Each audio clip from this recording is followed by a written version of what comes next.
Hey there, this is Cole. I want to pop in with a quick programming note for you. The next episode after this one will be available in 2 weeks, and it will also be the first to be available exclusively on our Patreon at patreon.com/Duckfeed.tv.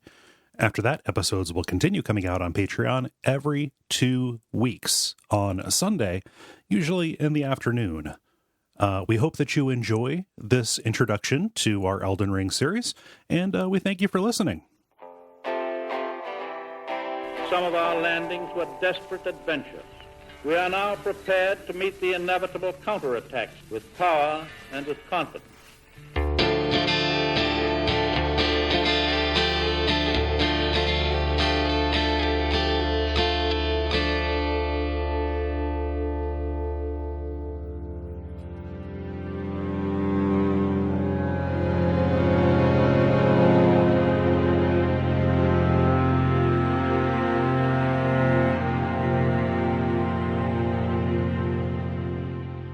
My name is Gary Butterfield. My name is Cole Ross. And you're listening to Bonfireside Chat. It is a tarnished favorite. Yeah, and this is the proper beginning of our Elden Ring season. And welcome, everybody. We've waited a long time for this day. Boy, are we happy. This is great. The game is great. I am super excited to be diving into it. Gary, you've been structuring the season. We've got good times ahead. Yeah, it's a big one. Conservatively, I went and kind of looked at this, and it's going to be more than this because this ends up giving some short shrift to some areas and includes no specials, but 32 episodes is what I counted out. And there will be specials and response episodes and episodes with people on it. I want a chance to talk about the music in this game at some point. Like there's a lot of extra stuff. So buckle up. It is going to be a good long season, but the other good news part is that in order to plan, I beat the game, and it didn't shit the bed at the end. I know. That's wonderful. Controversial. This is my favorite From game. Yeah. So it's real hard. Like I can't fight off the feeling of Dark Souls 1 when I first got into that. Like that's a very special thing, but it's not recreatable. I can't hold that against subsequent games. Right. Yeah. Let's talk a little bit about who we are and then kind of shape of the season stuff that we have going on. So this is, if you're coming to us new, we welcome you. We appreciate you. What we do is we go basically area by area through these FromSoft games. And we talk about the encounters and what's in them. We make some lore guesses and talk about the story of these places as best we can. And the idea is to be a travel guide. That's how the show started, and it works really well for the lands between as well. Yeah, there's lots of traveling to be done here. Lots of different places to see. In this episode, kind of our first big one, is going to be an introduction to Elden Ring really broadly, focusing on mechanics and aesthetics before we get into kind of the beat by beat for the season. We understand there are people who just jumped on for Elden Ring and just jumped onto the network for the Elden Ring season. We are going to reference previous games in the series and previous seasons because we're people. For one, we have memories. Yeah. And then the other bit of it is that Elden Ring, to me at least, is really interesting in the context of the series. It's made up of a lot of the best and most inventive parts of the different entries, kind of in the Soulsborne kind of series. I don't know. It's weird to call it a series. It's a loose series, I guess. This as something that is made up of all those different parts, but then also is like way, way greater than the sum of its parts, is really interesting. So, hopefully that isn't alienating. Kind of the unintended goal of that is, if this is your first FromSoft game, if it is your first Soulsborne game, maybe if you hear about this stuff in its context, that will give you kind of a little bit of orientation if you decide to dive back and kind of see where Elden Ring came from. Yeah, and it will explain where we and other people who are part of the discussion are coming from. Yeah. So if we say, like, this is really cool because it didn't used to be this way, the part of that sentence is because it didn't used to be this way is important. Yeah. It doesn't exist in a vacuum. So it explains a lot of perspective there. in terms of kind of spoilers, so we have a couple policies to lay out as we go.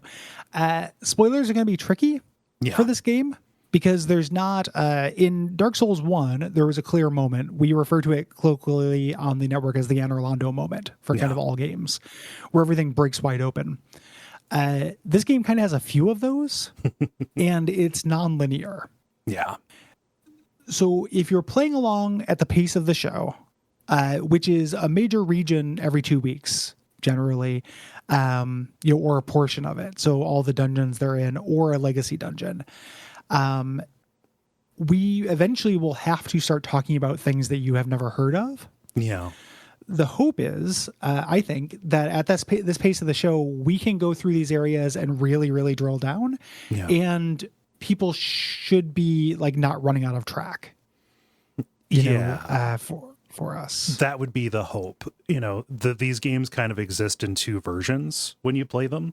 You know, there is the first impression where you're kind of delighting in things being strange and alien, and not really knowing exactly how this fits in. Like, this is a really evocative person or name or concept or what have you. Like, that stuff is there. The other version is once you finally start putting the pieces together and put it into the context. We want to try and honor both of those. And at a certain point, you know, we're going to have to go from being coy boys about, like, I don't know, the nature of just something thrown in offhandedly, like in the opening tutorial, right? You know what the greater will is. You know, that is an evocative phrase that you can put into a religious context within the, you know, all these demigods and stuff like that. It also means something. You know, that's one that comes later, but that's just the example that comes to mind. The process of playing these games involves hearing these names, not really knowing what they are, getting additional context, and then slowly threading that stuff together. Yeah. We cannot control the pace at which anyone who's listening threads that stuff together. You know, so it's worth knowing, you know, like when we first run into, and throw something out here, like the two fingers. Yeah. In this. It's fairly early game kind of thing. I want to be able to talk about what those are and think about ideas and stuff. So just laying that out there, if that's not for you, if that bothers you, if you don't want to, if you want this to be strictly like a let's play, basically, just letting you know up front, that's not what we're going to do. Yeah. So we're going to use our best judgment. It'll be kind of, if something is out of bounds, we'll know it when we see it. But we're going to err towards explaining, bringing context and providing clarity, especially because, you know, that's, I don't know, I like doing that. I like explaining things. Yeah, it's the show. Yeah. The other thing that I want to lay out as a policy thing is, I mentioned this before online, but I think it's worth mentioning. So we have a Slack. We have a community. If you join our Patreon, you can go to the Slack. If you go to Facebook, you can talk to people there. Do not come at people in those groups or us with get good nonsense. Yeah. It is the official policy of the Duckfeed.tv network that there is no wrong way to play this video game. And it's no one's business how anyone else plays a video game. Yeah. So we're going to get to bosses, like there's a late game boss that I could not beat, and I ended up doing a pretty cheesy method to beat them. I don't care if that is frustrating to somebody. I don't feel like I robbed myself. And if you do think that, please keep it to yourself. Yeah, it's not useful, and it's don't do it. Yeah, it will be ignored. So just giving you a heads up there. Yeah. Kind of, if it's in the game, it's in the game is, you know, one side of that. And also nobody gets to gatekeep is another side of that. You don't get to try to make somebody feel shitty for the way that they decided to approach something, especially if the game gives you the latitude to approach it that way. Yeah. And that doesn't, again, you don't have to agree with that. You can play this game however you like. Just letting you know, you're not going to change us or shame us or anything like that. And the reason why you bring that up is because that has happened in the past, and it's not an attractive feature of fans of hard games. Yeah, it's very 2014. Like if you still do that, like it's pretty out of step. You know, I would consider changing your outlook. Yeah, go back to icing your bros and planking, bud. Yeah. Yeah, I'm going to plank up a kukri and throw it at this boss. Kind of alongside that, just to let people know a couple things about us. We're going to goof around. Also, we're going to be critical. It is not just our job on here to convey what happens. We're not just straight pipes. We're also here to evaluate as well. And we are not always positive. This has been something that's blown back on us in the past. Just want to set the expectation. While both of us are really positive on this game, it has a real halo for us. There are parts of it that are BS. And we're going to say that. So if you are looking for just an unadulterated love fest, you're going to find a lot of that as we talk about the highs. But concurrent with that is talking about the lows as well. Acknowledging the failures of a work of art is an act of love. Yes. Looking at something and how you think it might be better is an act of criticism and close examination. And it's what we're here to do. And again, that doesn't have to be what you like, but we're just letting you know that's what we plan to do. Yeah. It doesn't mean you have to agree with us or anything like that. Just don't be a jerk, about it. The other thing is we are political people. We live on this earth. We have opinions on stuff. We are both, just to set an expectation, pretty left-leaning people. So it doesn't mean that every episode is going to break down like some kind of millennial McLaughlin group about nobody listening to this even knows what that is. It's not. I'm a million years old. We are not going to turn into Chapo Sen's Fortress partway through this. But we are, we have opinions, and we're not. The way that we have decided to carry ourselves in the network is we are not here to silo off parts of ourselves. Yeah. For that, so we believe in equal rights for everyone. Like trans men are men, trans women are women. Gender is a spectrum. All of those things. And the spaces that we curate, so our Slack and our Facebook, are safe spaces for those people. We don't tolerate bigotry in our comments or anything that we are able to, and don't come at us with that because you'll be ignored or blocked. And we'd rather you not listen if that's the case. We don't have time or space for people who are bigots. If you disagree with us politically, that's fine, but don't try to change our minds. Yeah. It's just not going to work. And again, setting that expectation, We're gonna make offhanded comments and jokes, and also we're going to analyze if something in the game, even though it is a fantasy world that has nothing to do with planet Earth, they're talking about themes and stuff. And if if something resonates with something about the actual world, then we're going to talk about it, because again, all of this stuff is integrated. We are whole people, and this is a product made by whole people, and it is played by whole people. Yeah, that is our philosophy, which is a great segue in talking about how the two fingers is NATO. And Starscourge Sheridan has instituted a no-fly zone of sorts. He did make a no-fly zone. Like a literal, man, I can't believe Starscourge Radon made that no-fly zone in the cosmos. There's I'm just joking there. So I think that's probably it for preamble, right? I think so. Yeah. Let's get into it, man. I'm ready to cut into the steak, man. Yeah, we have a lot to talk about here. Just getting into the mechanics stuff, and this is not going to be all inclusive. We're going to miss things. There's also things that I don't know yet. Yeah. I've only played through once as a melee guy who did some miracles. I'm just now starting with a caster, so there are things I don't know. But yeah, let's get into it. Let's do it. So the basics, Elden Ring came out this year, just February 25th. And it's a huge hit. It has the best reviewed FromSoft game that has come out so far, and is the biggest selling. It has sold 12 million copies. It took Dark Souls 3 4 years to sell 10 million. Yeah. Suck it, Ring City. So this is a huge hit, huge hit. And let's look at the mechanical reasons why that might be. Yeah. So we kind of broken this down into a few different, into 4 different broad categories here. What's the same / what's returning from previous entries in the series? What has been improved? What is brand new? Huge new stuff. because this game have a completely different structure than previous ones, and there needs to be stuff that kind of accommodates that. And then there are also just kind of these recurring elements that it makes sense to outline at the top, especially because it will provide us with a bit of framework for when we talk about the regions in the game. Yes. An example of that, if you want to know what that means, like the ruins, for example. There are ruins dotted throughout. They're largely the same. That doesn't mean that if there's something notable about a ruin later, we're not going to mention it. But we want to set up a vocabulary so when we say the blank ruins, we set an expectation for that. Yeah. So we're all on the same page. So this is still, and this was, I went into this as spoiler free as possible. I did not know there was a jump in it.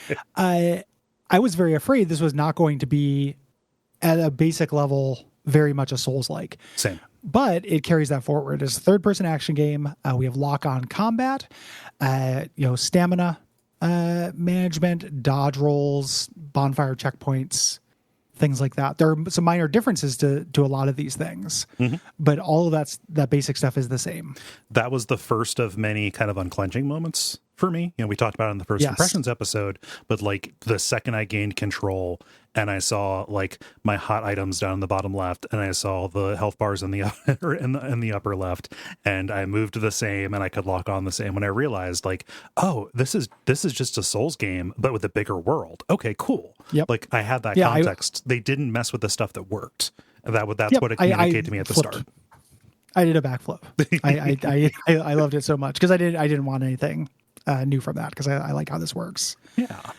Quite a bit. Again, there are minor differences to this we'll talk about, but it is a Souls-like, quite literally. When you die, you lose all your stuff. You have to run back to your corpse. All those standard kind of video game semiotic markers are there. They also brought some stuff back from various entries. Poise is back to a degree. Poise has never worked the same in any entry. Right. In this series. This is, I still don't know exactly how this works. My current working theory on it is that it's less powerful Dark Souls 1 poise. That's what it feels like. Yeah. It's a thing. So poise basically is whether you get interrupted when you're doing an attack. Whether your armor has anything to do with that. You do have a poise stat in this game. It does determine how likely you are to be interrupted. I think that you have to have a lot of it to just power through regular attacks. Yeah. What I'm finding is that hyper armor, which is a term that's very much like poise that comes from the fighting game community, which your uninterruptibility is tied to doing a move or using a certain weapon, is what they had instead of poise in Dark Souls 3, basically, and is very important here as well. Yeah. This feels like it kind of has both. Yeah. And I think it's important that it has both. Poise, to jump to that so quickly here in the generalities, that may be fiddly for somebody who is just kind of coming to this as an open world game. It's really unsatisfying. This was a problem in Dark Souls 3 where you've got a gigantic weapon and, you're swinging it and your guy just goes into convulsions if a mosquito bites them. If a rat looks at him. Yeah. You could be wearing the heaviest armor in the game. And somebody with a dagger decides to scratch your back, and you're just like, ooh, I can't keep swinging my sword at this. Yeah. It really changed the pace and rhythm of Dark Souls 3. It's something that evolved, like it got patched and changed with Dark Souls 3, to where when I came back to it for mods, it was a little bit better. But in the initial release version of Dark Souls 3, it was very slight. Yeah. To the point where it made certain builds really, really tough to swing. It was literally like if you had a big weapon that took a while to swing, it was like, I'm never going to get a chance to use this thing. Yes. It changes the rhythm of everything. Every encounter, you are wanting to get like an alpha strike of some kind in Dark Souls 3, because whoever gets the first hit kind of gets the combo chain. Yeah. The other difference too in this and between that is in Dark Souls 3, enemies did have poise. Yep. In this game, enemies do have a meter for this that you wear down with small attacks. So enemies do not automatically flinch when you hit them, but there is an intuitive sense to it, which has not always been the case. If I am using a gigantic hammer and an enemy is medium or kind of wimpy, it will flinch. That's, you can rely on it and you can immediately visually read it. Yeah. There are enemies that take longer to flinch because they're tougher. But for the most part, it logically follows, and it does a world of difference for the rhythm and feel of combat. Yeah. And weirdly, that feels on loan from Sekiro. The idea, something that is kind of foregrounded in this, is the like the stagger meter that was there. I forget what they called it in Sekiro, but that feels It's called posture. It's posture in yes. Sekiro. So I was thinking about that too. I think that this to me feels like a hybrid between that and Dark Souls 1. Yeah. Like in Dark Souls 1, you could stagger, Orange Scene or whatever with big attacks. I think that the posture bar, the cool thing about the posture bar, even though I'm not the biggest fan of Sekiro, was that it was visible. Yeah. I think that makes a really big difference. Making it invisible here makes it rely more on that intuitive sense. Yeah. Like this guy's baby. If I hit baby with a sword, baby will... he's not going to like it. No. But this is a big boy. Big gonna bounce off big boy. That kind of thing. Yeah, yeah. So it's kind of those two things working in tandem, and I don't mind the intuitive approach as long as it does what I expect. Right? Expectations are so important. And there are exceptions. Yeah. There are things where it's like this person just never seems to flinch, and that's frustrating. Yeah. But generally, they do a great job of it. Yeah. Here. Something returning from Dark Souls 3 is the idea of you being able to split your refillable healing item. So in Dark Souls, this is called the Estus flask. It is something. Here it is the flask of tears. It is something that you get a certain number of charges for it that can go up, and you can chug this in the middle of combat or in between encounters to heal it or to heal yourself, right? Dark Souls 3 brought the ability to kind of split that and say, okay, if I have 6 total charges, I want 4 of them to be for health and 4 of them to be for restoring focus points, kind of the mana. Yeah. I think that wisely is brought back here. So you get a casting system with the mana instead of having the kind of Vancian magic where you start out with a certain number of charges. I think this is again lending more towards customization and really, really getting to have power over like how you want a particular run to go. Yeah. Yeah, and it works in concert with another big improvement is that like there are good things to use mana on. Now, which we'll talk about. But in Dark Souls 3, my experience may not be yours if you're listening. Why would I ever have the mana flask? Right. Like weapon art sucked and casters sucked in that game. Here, it's actually a choice, which I really appreciate. For the first time since Dark Souls 1, you can level up at Sites of Grace, which are the equivalent of bonfires here. For some reason, like FromSoft got this right once and then decided to stop doing it. Yep. It's nuts. It was a bonkers idea. Because in previous games, for people who are just coming to Elden Ring for the first time, you have to go to the hub. Imagine if you had to go to Roundtable every time you wanted to level up. That sucks. Yeah. It was just a loading screen tax and made no sense. Yeah. And the hub areas are interesting, Like I think everybody has affection for Firelink, Majula, etc. But there's not enough changing or going on to actually warrant those repeated visits, right? Yes. Yeah. And it makes when you do visit more meaningful. Yes. Like you're going for a reason. And there's still reasons to go back. You just go back less. Yeah. And that's great. Yeah. Let's get into what's improved. Starting with like the first decisions you're going to have to make, your starting class and then therefore your stats. Yeah. We say improved because obviously there are rough analogs to these in the previous games as well. But I like the way that these characters differentiate themselves a little bit more. It feels like there are more options here, specifically more hybrid options. Yeah.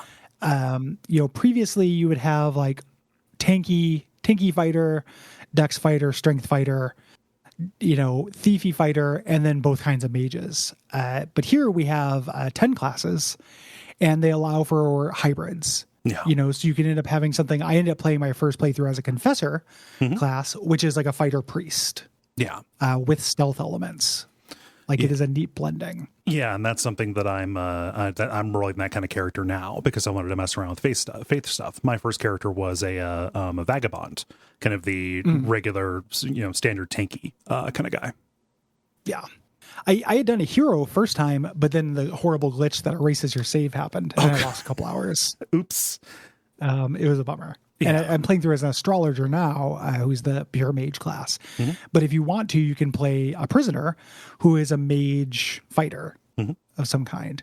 There's also the samurai, which is like an interesting class, which is kind of a dexterity fighter and all arounder, but also has a lot of ranged options and like really good weapons. Feels like the balance kind of comes through in starting weapons. Yeah, that armor is pretty good as well. That you start out with. They start with an uchi katana. Mm-hmm. And a good. bow. Like they're immediately spec'd to be able to use a bow. Yes, to be able to do all the things. Yeah. So the classes are really good. One of the fun things about FromSoft is they're always going to have a level 1 class that they nag. In this one, it's called a wretch. I was really hoping for. There's one of them where it's like worthless waste of space or whatever. Wretch is fine. It's kind of an insult. Yeah. They call it what is it? An unfortunate being with no purpose or something like that. Yes. But they throw him a bone. They say, "Oh, he's got a nice club." Which, how nice can a club be? I mean, like there's Homer's whacking stick from the Whacking Day episode, but he carved it from a bigger, nicer club. So along with new classes comes kind of a change on the way that stats are handled. Yeah, it's good. It's interesting. These are really minor shuffles that will not mean anything to people who are not, who don't have context with From, really, I think. But they feel significant. They're so your status kind of stats. You have these secondary stats: immunity, focus, and robustness, that are tied to other stats. And there are 3 different ones that resist 3 different types of status. Yeah. Here for the first time. This adds value. So if you're improving your mind stat, which gives you more mana points, essentially focus points, this also makes you less likely to fall asleep or go insane in the game as a status effect. I love what that says. I love like the unintended message of that. Yeah, it's very good. There's always a weird dump stat in Souls. This time it's the confusingly named Arcane. Yeah, they don't know what to do with this damn thing. Used to be luck. You raise it up to the minimum for stuff. And of course, whenever we say that, the actual answer is, there's this one weapon that you can get that is the most overpowered thing in the entire game. If you put all of your points into this one stat, that has no other use. They end up actually, so it wasn't working. Weapons that were supposed to scale with Arcane weren't working, and that's something that got fixed in a recent patch. Yeah. As well. So that wasn't even true for a little bit. It was weird. Yeah. But yeah, so we have 8 stats. We have our secondary stats. There's a lot more transparency in this. Yeah. An example of that, now that I'm playing a sorcerer, you just get the number for your intelligence scaling. It's so good. On a staff. Like sorcery scaling down at the bottom. It's really good. Yeah. They're not hiding that anymore. Yeah. It's kind of something you had to guess or look up a wiki before. Mm-hmm. And, having those derived stats kind of be exposed and be affected by your regular stats that you do have direct control over when you level up also gives you a little bit more ability, and it makes it possible through equipment and through kind of this game's equivalent of the rings, the talisman, a way to prepare for particular situations. Like if you are going into, say, the southeast of the map, you're probably going to want to do anything that you can to bolster yourself against Scarlet Rot, which is kind of this game's version of Plague. Yes. Yeah, Plague are toxic. Yeah. Here. There are some new status effects. Generally, I think that these are also improvements. We're going to have our instant death effect, be it curse or terror or anything like that. Here it's called Blight in the game. There's also just instant death as an effect. Death curse. That's really rare. Yeah. You get what is it? We have Frenzy. Frenzy is back.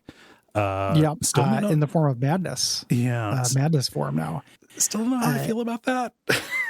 It's better than it used to be. It does less damage. Yeah, yeah. Than it used to. Frenzy used to basically be a death sentence, or you'd have to just heal past it. It no longer just keeps going up if you're in the same, zip code as a Winter Lantern. Like you have to actually be in the sight of something causing frenzy or being hit by something that causes madness, rather. And it takes your FP, which now means something. Yeah. That would have been a fangless status effect previous.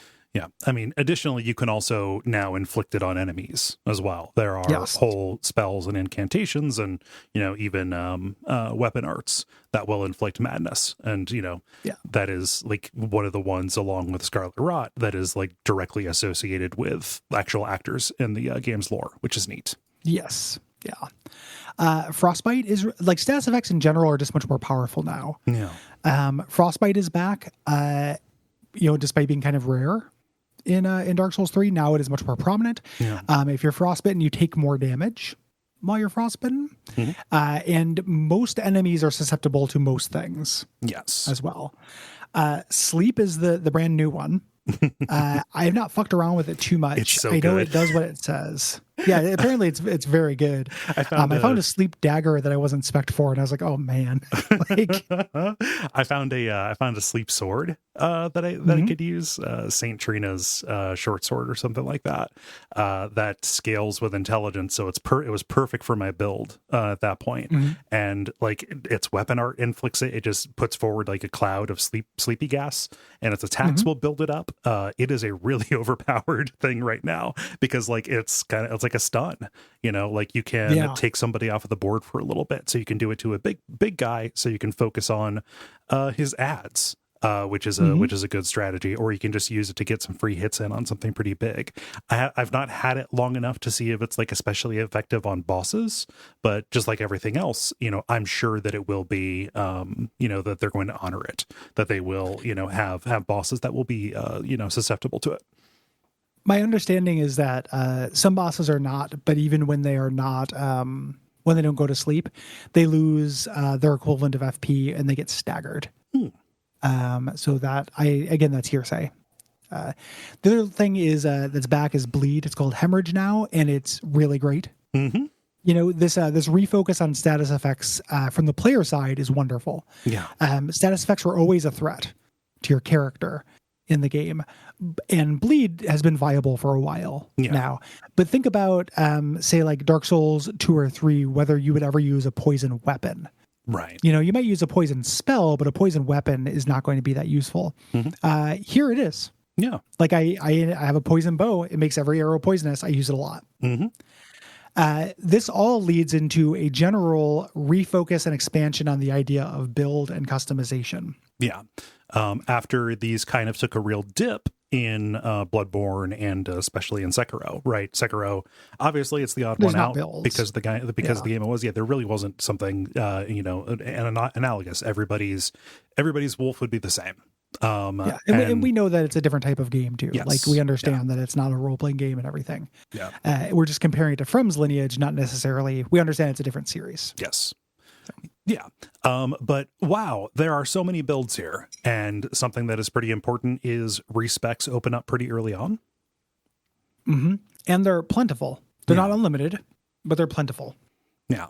There are builds within builds of this. I think this is the widest variety of builds you can have in a game this company has done.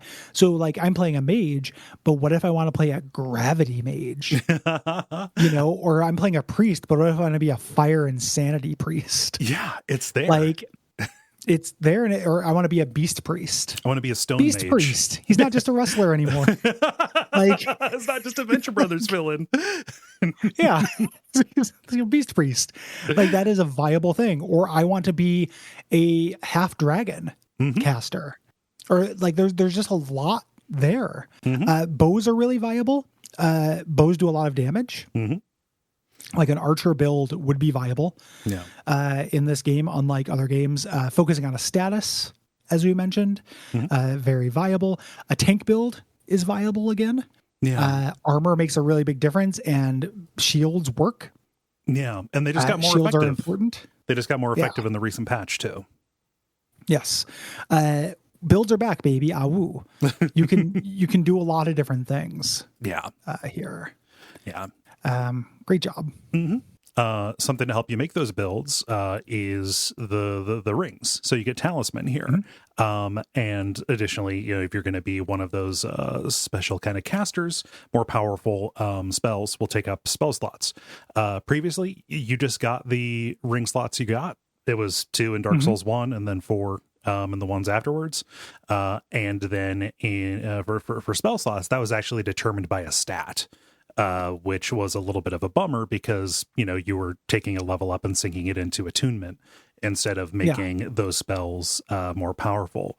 Here, you get the talisman pouches. So just a different little fanny pack to hang off of your belt. Yeah, I stick a spell in here. Yeah. And you also get Warren Kane's helpful pocket.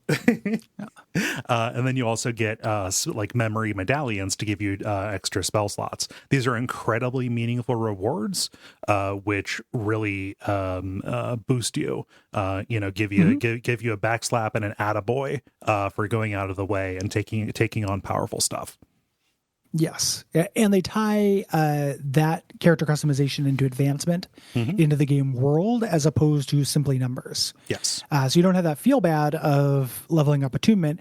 It also allows the game kind of tighter control over this in a way that feels good instead of bad. Yes.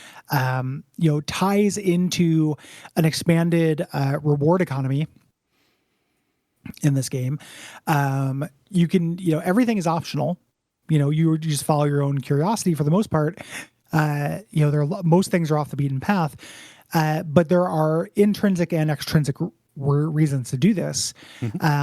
One of the things that I really like that they pulled back on, and they did this in Dark Souls 3 as well. Dark Souls 3 is good at this, but Bloodborne had kind of a bereftness of items to find.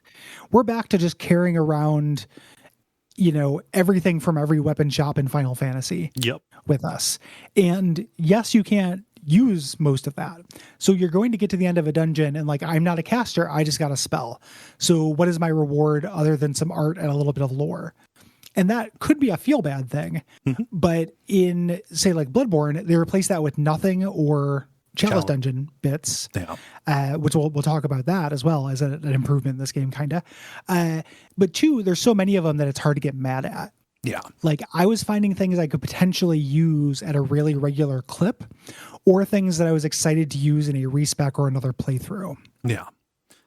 You are finding a new item, and with new items sometimes comes lore, which is neat. It's cool to learn about another aspect of life in this world or the movers and shakers in it. You're also learning about a new possibility. So, if you find you may not have known that that ice was a really big deal because you just didn't go in a direction where somebody was using that on you. And then at the end of one of these little mini dungeons that you do, you get a special weapon that you cannot use, but it says, oh, this will throw an ice cloud, and also it stacks frostbite damage. And it's oh, okay. Yeah. That would be cool. I didn't know that was possible before. It was a really fun first experience thing for my imagination because I first saw a reference to madness before I encountered anything that caused madness. Yeah. And just because of the tropes that I like, it's just ooh, make way for madness. Don't mind if I do, one step beyond, let's do it. Yeah. So this is huge. We spent a lot of time, to some people's annoyance, talking about that in the Bloodborne season, but it contextualizes everything you do. Yeah. The part of the equation of the joy of exploring is what you can find by exploring. Yes. It's cheap. It's a little dopamine, snack that your brain gets for finding a little glowy thing. And it's oh, it's a rune. It's a rune, level 5 rune. Cool. Yeah, I'll take some extra souls. It never feels bad, whereas finding nothing does. Yes. Or to me, finding chalice dungeon bits always felt really bad. There's a little bit of this. We'll talk about this later, but if you find a crafting material at the end of something like that, it can kind of feel a little bit bad, but it's significantly improved. Yes. Yeah. In general, I love the pickup economy, and it's not just about, we can say oh yeah, it's just a dopamine kind of deal. We can say that, but the reward economy plays into it, touches and integrates with every other thing too. Yes. It's on the scale, it's a simple carb Yes. to just see a glowing thing and get it. But it's actually more important than it seems. Yeah. Yeah. So kind of in addition to this, one of the things that you can find are upgrade materials. This has been handled in a number of different ways. I think most complexly in Demon Souls, where, getting, making a certain kind of weapon required you to basically farm for particular kinds of stones to take to the smiths to use it. Here, it's simplified. There are just two kinds. There are the ones that will upgrade regular weapons, and there are the ones that will upgrade like special, unique weapons, right? So ones you would get from bosses, ones with like very particular weapon skills kind of attached to them, kind of one of a kind kind of deals. It's the regular smithing stones and then the somber smithing stones, and they just have ranks, associated with them. A numerical rank. Yeah. You no longer have to try to decide if a chunk is bigger than a rock. Yeah. Or a slab. These are really elegantly balanced to me. Regular weapons they require multiples of the stones to upgrade. So each individual level will require more stones. On the plus side, though, these allow you to put any weapon art on them you'd like, any Ashes of War. We'll talk about those next. Special weapons don't allow you to customize them, but they only take one of every level of somber stone. So they're a lot easier to upgrade in some ways, and they tend to have a unique effect, but they're less versatile. Yeah. On my playthrough, I found myself using one of each. If I needed to bust out a specific Ashes of War for something, I would get out my Godskin slaying Twin Blade. Yeah. My Godskin peeler or whatever horrible thing it was called. But if I would just use my Bloodhound's Fang, and they both, it was easy to keep them at pace because they weren't competing for resources between the two of them. And the balance was very good. I think that you having that kind of arsenal is probably expected. Yeah. In this, my weapons, like my golf bag is full. I've got a bunch of different clubs in there. Very few of which are actual clubs, and I'm not doing a lot of strike damage. I've got a flail that I mostly use for that. But I'm not just rolling around with what I can equip at any given time. Like I am able to, because of the way that this economy works, keep a bunch of stuff, I've got like a handful of things that are as upgraded as they can be, and then I've got like midway upgraded stuff for very particular uses. Yeah. And it's not a menu tax where you're constantly flipping either. Yeah. Like there's a bad way to do that. Like I like this game, but you think about something like what is the name of that PS1 game that's in Ivalice? That isn't Final Fantasy Tactics. Vagrant Story. Yeah. Yeah, you could run into like a Vagrant Story thing where that game is cool, but you spend too much time swapping out weapons. This did not feel like that. It's still minimal. There's just some of it. It hits the throttle correctly. Yeah. Another big part of that arsenal and simplification are Ashes of War. These are very similar to Dark Souls 3's weapon arts, except they're great. Yeah. Weapon art's blue in Dark Souls 3. I know more people have seen a UFO than use them. In this, not only are they more effective, but making them customizable and tying them to upgrade paths or elements just allows like an amazing amount of customization. So if you have a weapon art that is of the keen class, so like dex scaling, you can put that on a weapon, make that weapon into a dex scaling weapon and give it any of those keen weapon arts. Yeah. If you want a weapon to do frost damage, you do a frost weapon art. This customization is just wild. It gives you almost like subclasses, and the affinities that you put on, like that's the keen, that's the quality, that's the the bleeding kind of elemental aspect that you add to them, or changing their scaling. But like whatever they put on is a special move that you can do if you're double handing that weapon, that will kind of play into that style. I found myself using the buffs more often than I expected. Things that would increase the damage that I do on the next kind of big attack. that I land, right? Things that would increase, even my poise, right? Those have been interesting and fun to play around with. I would say even more so than the like straight up attack ones. Like, I'm not as interested in a big spinny attack, although I can see certain weapons where that would absolutely be the case, that is what you would want to do for like spinny attacks, dude. Yeah, for crowd control. Yeah. It's same. Like, special effects are getting access to essentially a spell. Yeah. Hoarfrost Stomp is a spell that you're able to cast as a non-magic user. It gives you a use for your FP and allows you to diversify your way of attacking, which is meaningful because maybe something's very physical resistant. Yes. You're fighting those little slimes. You can hammer away those guys forever with a sword, or you can Hoarfrost Stomp them a couple times. Yeah. And they're gone. And they're gone. These are really good. Again, and being able to switch on the fly is huge. Previous to this, if you wanted to make a fire sword, you could do so, but it would take all of your upgrade materials, and then you would use it. And if it turned out not to be useful for a specific area or not as good as you thought, well, that stuff's all gone. Find a new weapon and change it. Yeah. Or you can just swap the individual weapon. It means weapon arts are really meaningful rewards, as well as the little sharpening stone things that allow you to give different affiliations. Like keen and stuff. Really meaningful rewards, and just allows a lot of flexibility. Multiple times in this game, I was going through an area, enemies were not taking damage to what I had going on.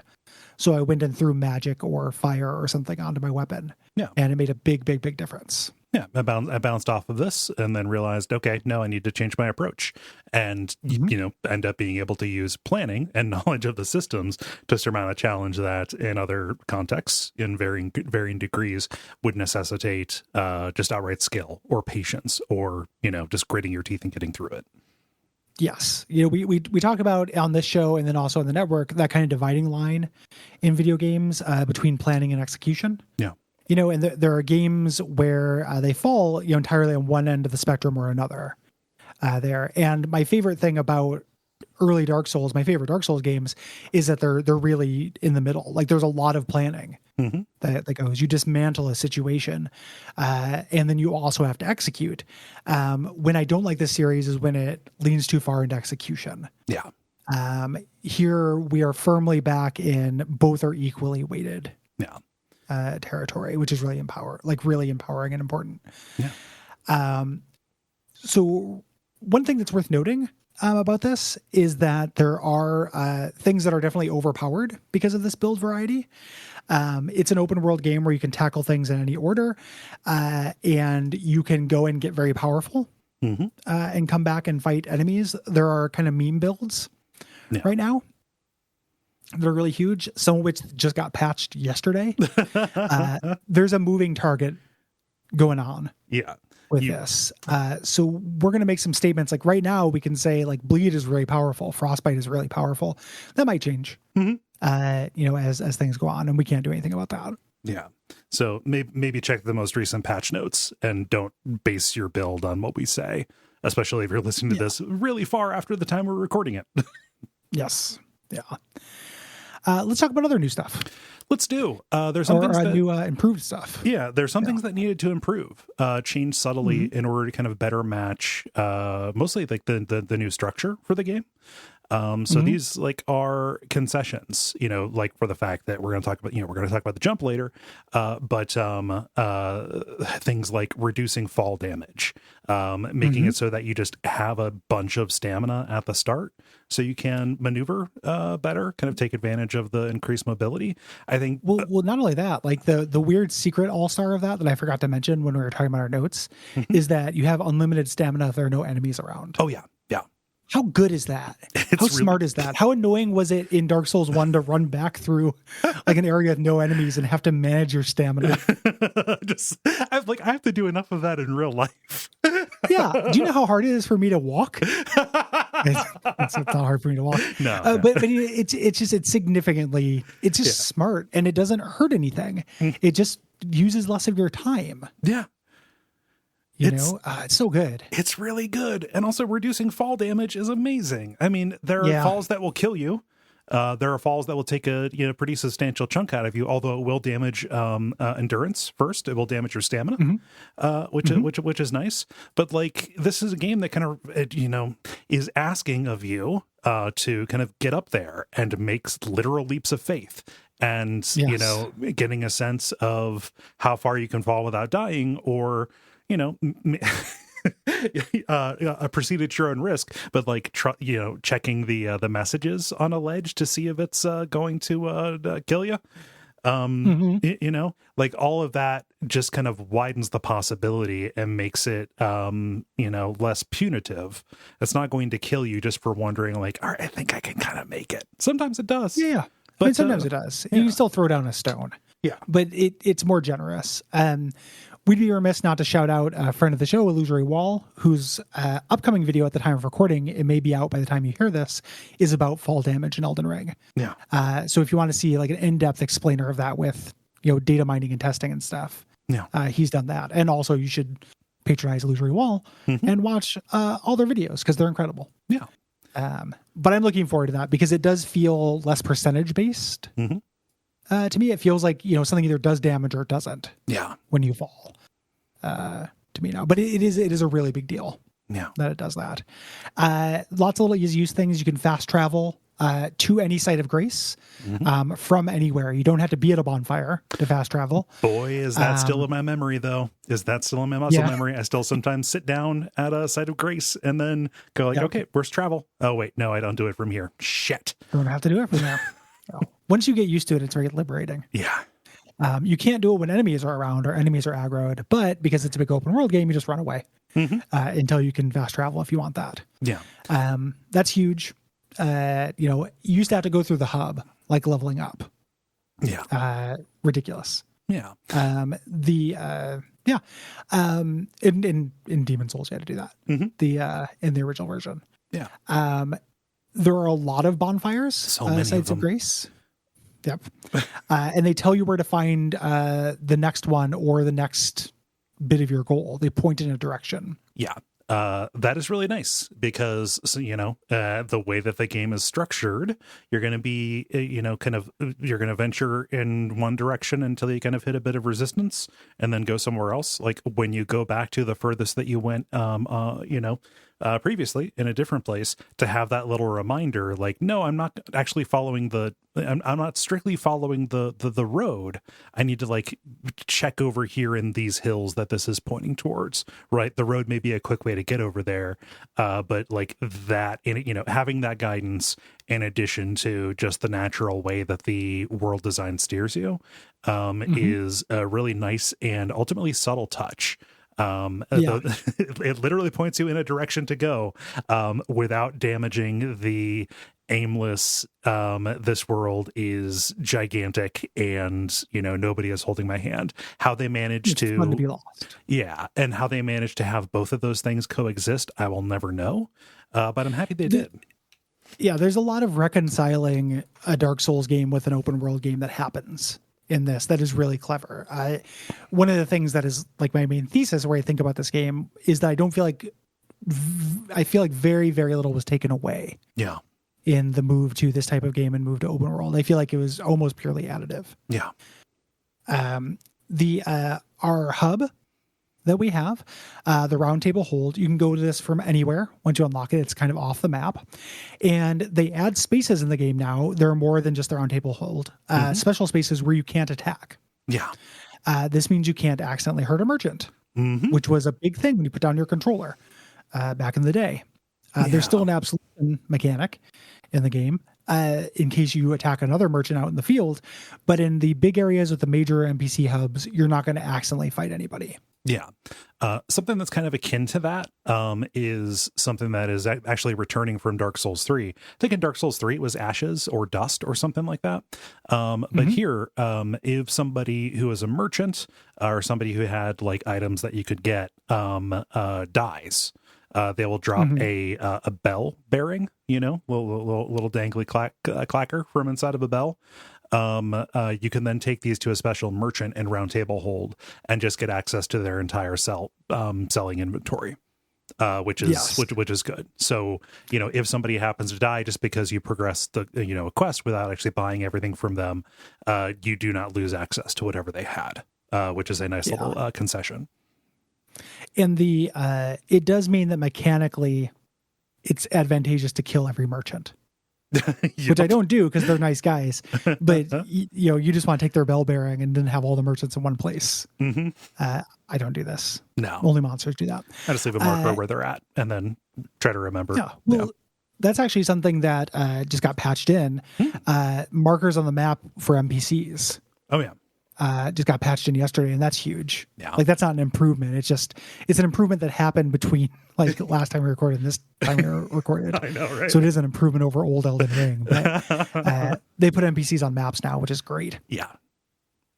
So these bell bearings, it's a little different than Dark Souls 3. Like I remember Dark Souls 3, a lot of times they would just be freestanding ashes.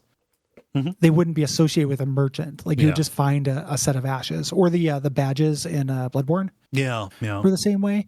Here there are some freestanding ones, but just for upgrade materials. Yeah. The rest of them you get from either from a couple bosses or you get them from a merchant dying.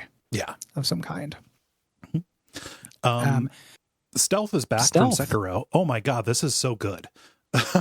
Especially in the overworld. Yeah. Yes. It's very useful. So there were stealth elements in say like Demon Souls. Yeah. A little bit. And in Dark Souls 3, you could put on the spy spell and run past stuff, which was the closest thing to stealth. This basically lifts the stealth from Sekiro. You can crouch now, and there's tall grass that you can be in. You no longer have one shot hits, but it does give you a little bit of that like dismantling a base feeling. If you want it, it's all that freedom of approach. Like you can just, you can pull enemies one by one, duel them. You can stealth around the base. At one point, without spoiling the context around it, you sneak behind a dragon and steal a key. How goddamn cool is that? That is a very memorable moment from this game. Yeah. Like it just adding stealth to this, the same way adding jumping, which we're going to talk about when we talk about purely new stuff, adds new kinds of action. It reminds me of if somebody is playing D&D and then they play other tabletop games where the verb isn't to fight. Yeah. So it allows for different kinds of adventure. In Dark Souls, the type of adventure I was doing, if I were going to make up a story that wasn't just I ran into some dudes to hit them with a sword, it was all in my head. Here, like ludically, I can be like, oh, here's a hallway full of fuckers. I gotta sneak past it. I do not want to wake up these sleeping things. This is my this is my story, and places are designed for this. Like you can be going through a mine, and there will be kind of these already kind of like brainless and undead miners, but like they're going to be working. They're going to be pointed in another direction, focused on banging at those walls with their pickaxes. Right? You can get pretty far in those places. Yeah, they got stuff to do. Don't interrupt them. Yeah, don't interrupt them. Don't interrupt them with a backstab. That's the rudest way to interrupt somebody. Haven't you heard of politely clearing your throat? Yeah, and then you backstab. You front stab your friends, backstab your fake friends. So the stealth element is great. It was one of my favorite things about Sekiro. It's like sneaking around a base, looking at patrols and stuff. Yeah. I love that it's in this game, and I love that it's optional or area dependent. Yes. Because there are also times where I just want to clear this fort, or I'm eager to see what's over this next hill. Let's run past it and let things chase me, or let's just fight this guy down. Yeah. Or like, I'm not interested in doing what's on the surface here. Like, I just want to like see, I want to survey the place, see if there are any items that I want to pick up. And then I want to get underground, because maybe there will be an entrance to ruin down here, or a labyrinth or something like that. Yeah. And there'll be like a site of grace there. So now all of a sudden I have a kind of closer checkpoint for going out and dealing with things up there if I want to, or I can just not deal with them at all. So many options. Like the watchword for Elden Ring is options. Not having to deal with stuff is huge. Like that is really tied into jumping in the horse, which we'll talk about a little bit later. But there are things where I'm just like, I just don't want to fight that. Yeah. It's going to take forever. I'm going to use one of my many tools in my toolbox to just never fight that thing. Yeah. I think I killed one of the Iron Maiden enemies. Again, not spoiling. There's something that it's in trailers, and load screens. But I think I only fought one of them. You know, and then it's just like, I don't like fighting these things. Yeah. Fuck this shit. I'm not going to do it. Yeah.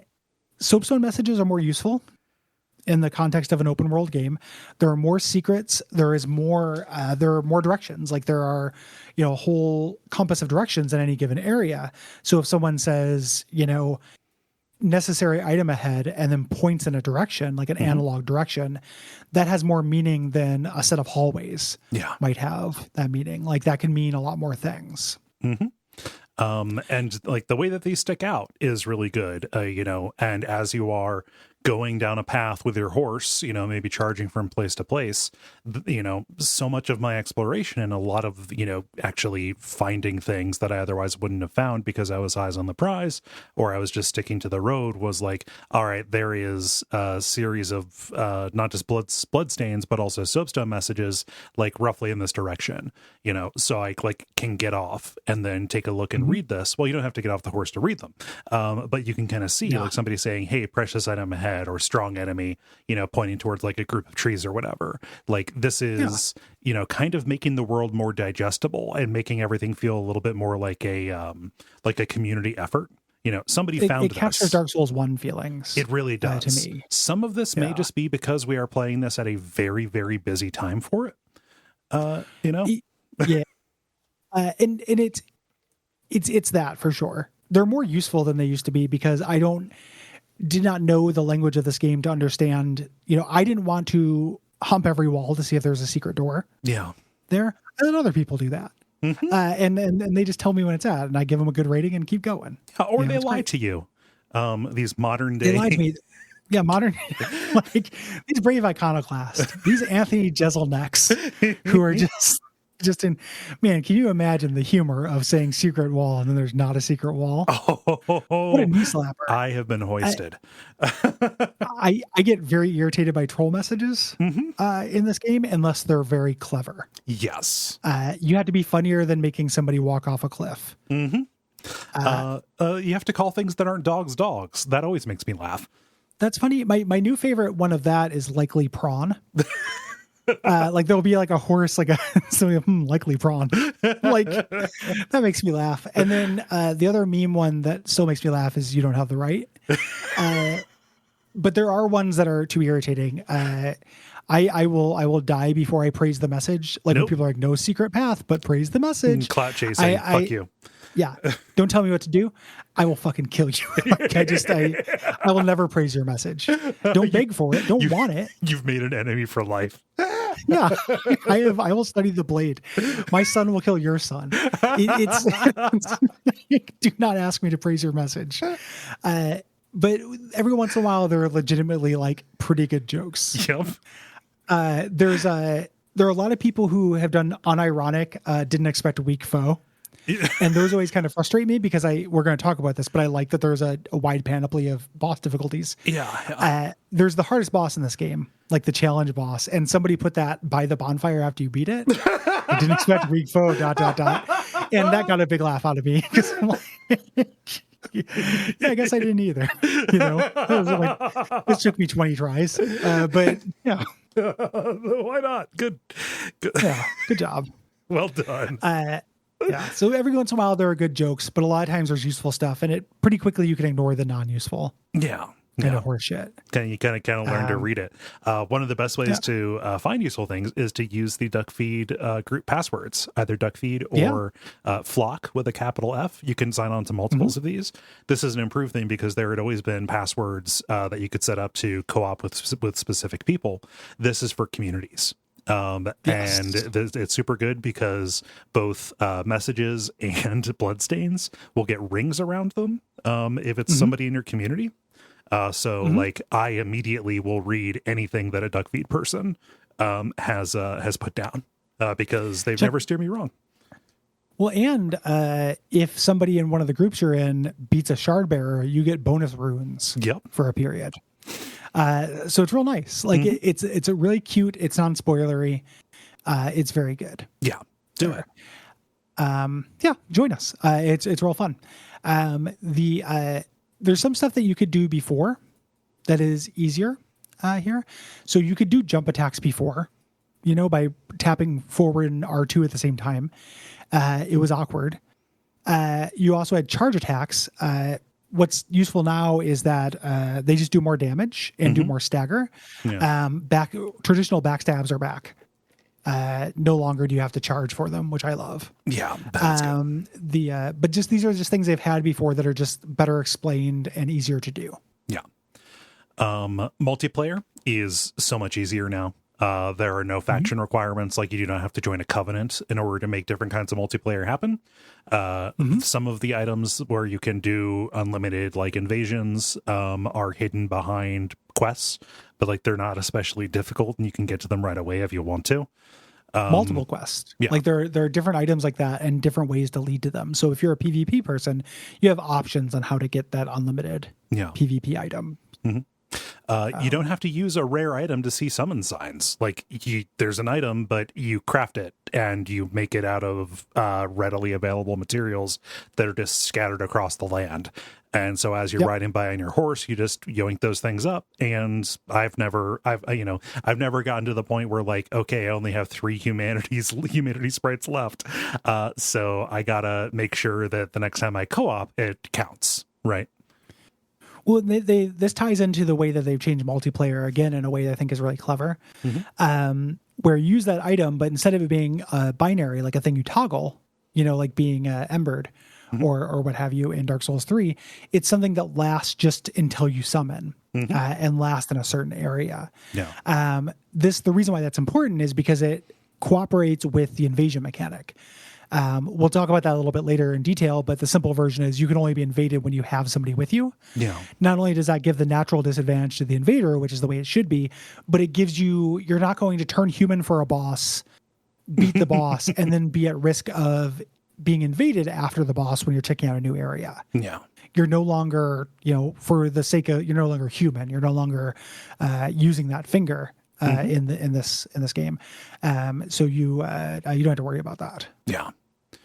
God, how much better are goofy soapstone messages than dirty ones? I know we already moved past that, but saying finger made me upset about it. Like, the first person who was like, I wish I had a big butthole, or like try finger big butthole or whatever. Sure, okay, I'll give you that. I'll give you that. But if you've seen it and then you're just putting it everywhere, it's got real like Team Fortress 2 spamming an offensive spray paint energy to me. Just gonna freak out the squares, man. Again, it's very 1998. Like it's very very grow up. I think. It's not just that it's prurient, because I like plenty of prurient humor.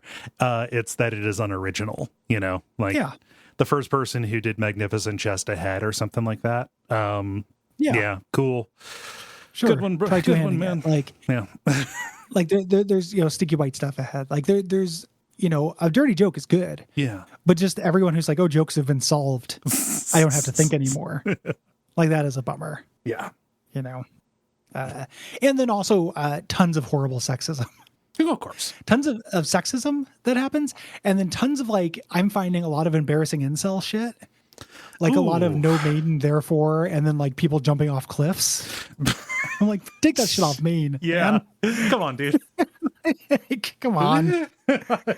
If you do that, it should reveal your home address. Come on. Not for anybody to hurt you, but like to just kind of help you out. Like, I think you need some need a buddy. Send you a get well card. Like, I don't know. Oh man. And then finally, there's more quick access stuff. So Dark Souls has always had like kind of an issue with this. You have to scroll through spells or items like that. This adds a pouch hotbar you can go to use like seldom used items like your torch or lantern or your horse whistle that you don't need on your forever hotbar, but you do need quick access to. Yeah. So great for non-emergency things. That's nice. Let's talk about brand new stuff. We've alluded to it before, but like House of Pain before us, we are jumping around. We can jump. You could jump in Sekiro, and you could jump in Dark Souls through a weird dashing dodge thing. You could only jump down. Yes. It was very difficult. Yeah. That had some charm because that game wasn't a platformer. This has for a slow action game like this, has pretty reasonable, like, kind of platforming segments. Yeah. They don't feel bad. And jumping does tons for not just your character empowerment moving around. It impacts level design. You're no longer stopped by waist-high walls. Yeah. And the like. It also, something I thought of, is this completes the circle of tying Dark Souls combat into Castlevania 1. Oh, yeah. Because jump attacks are important. Like being able to attack while moving your damage box forward is a legit verb in this, similar to Castlevania. Like in Castlevania, you have to stop to attack. Here you have to stop to attack unless you do a jump attack. And closing distance and hitting at the same time is a really cool new strategy that you could do before technically, but was difficult, and it depended on your weapon and the like. Yeah, it's finicky. Like it didn't always work. You know, here it makes sense to do a jump attack. I jump and then I attack. Yeah, it makes you feel much more nimble, which is which is nice. And the impact on level design cannot be overstated. That's why I'm stating it again. You know, it makes kind of being high up feel a little bit less precarious, and they can, you know, ask for more of you in that regard as well. You know, there are some real tense jumps, you know, like, so just climbing up the sides of some real towers on this where the sense of vertigo gets pretty up there. And the fact that it equips you for that makes that sensation possible, because before it just wouldn't have been able to ask you to do that. Yeah, absolutely. It's also a defensive verb. One of the early bosses in the game has a bunch of earthquake stomps. I don't think this communicates this to you very well, but the idea there is to teach you to jump over ground effects. Yeah, a speedrunner that I saw retweeted, I forget who, so I can't give proper credit, apologies, pointed out that jumping gives you more iframes than rolling. Yeah. So it doesn't mean you can just, like, you'll still get hit sometimes when you're jumping. You're not fully invincible while jumping. You're invincible during certain parts of the jump. Yeah. But it does get you away from the ground. Yeah. Which is useful for a lot of ground-based attacks. That will happen. So just purely additive. Yeah. You know, as an addition. I love that it's there. I also love Torrent, the good boy. Torrent is so good. I haven't beaten the game yet. I'm making progress, but this is a gigantic video game. I'm terrified something bad is going to happen to Torrent, and I know that you can't say. He gets way into QAnon. Damn it! I know that's not what. But Torrent, Unleash the Storm. You should have put it together. I really should have. Honestly, it was all there. But he turns into a real chud. It's predictive programming. Yeah. He gets on some bad YouTubes. How the algorithm makes fools of us all. So, no, Torrent's great. I think very wisely they don't introduce Torrent right away. You know, you have to go venture out and find a couple of sites of grace before you get this good boy. You can summon him. You can summon him with just a whistle, just a special item that you have. He has his own health, so if he takes much damage, he will dissipate, and you can resummon him. Resummoning him in a boss fight, if you have him in a boss fight, takes one of your healing charges, which is nice. But just resummoning him out in the world does not. Yes, if he were to die. Yeah. There you can also craft items that you feed him, but I cannot imagine doing that inventory tax. Yeah.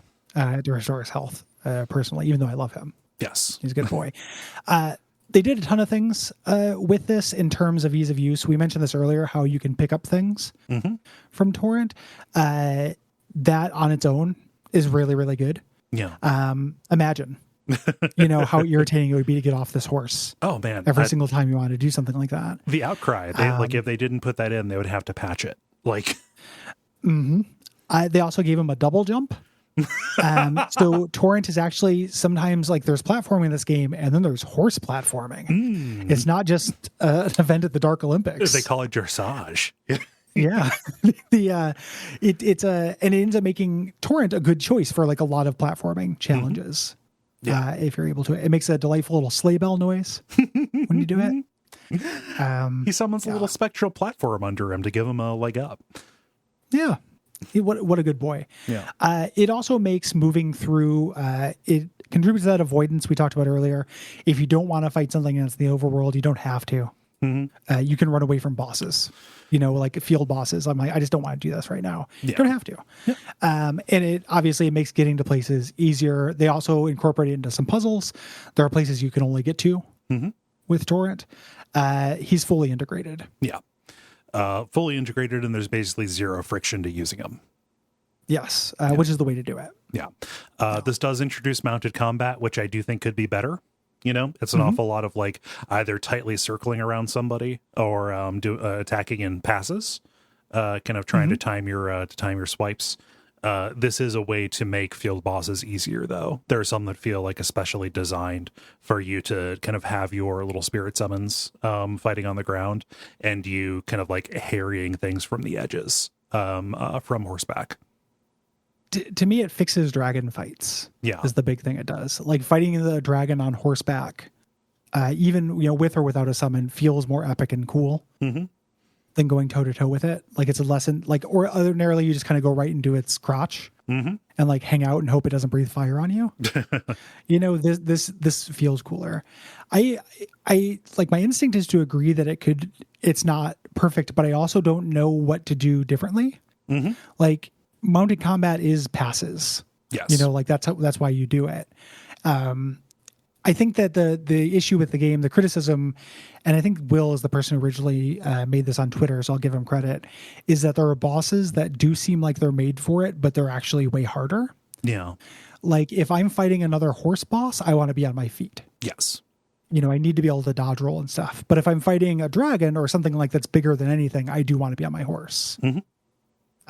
So it's kind of yes and no. It's also really good. Horse-based archery is really fun. Yeah. In this and really powerful. Yeah. So it's not perfect, but it's good. It is. I think. Additive. Yeah. Yes, additive. That's a good way to put it. The biggest difference is there's an open world. This ties into the jump and the horse. And this is really interesting. So like Dark Souls 1 had a sense of nonlinearity and is kind of a small contained open world as well. Yeah. Right? Dark Souls 1, you go to the graveyard and you're like, this is too tough. I'm going to go somewhere else. That feeling kind of stopped being replicated in these games. They gave up on that as an idea until now. And that's part of the reason why this game has so much of my affection is because it evokes Dark Souls 1 in that way. Yeah. You can hit anything in any order. One of the first major bosses that you can fight is my nemesis, and I hate him. And I went and did everything you could do before fighting him. Like I need to come back when I can humiliate him, not just beat him. And I was very happy to have that freedom. Yeah. The first mandatory boss in the game that you can run into, who may not be mandatory as skips, but is very, very tough. I think it's communicating, hey, go do some other stuff. Like this is a nonlinear game. You want to go get some experience and then come back and do this. Yeah. Again, I said earlier that the watchword for Elden Ring is options, and this is just options.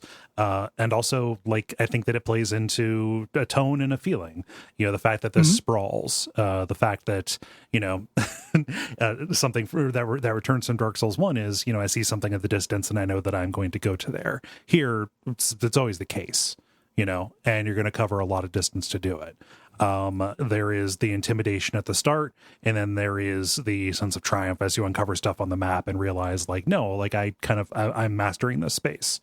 It's just happening at this kind of grandiose scale that feels improbable. That it is this big and also feels this dense.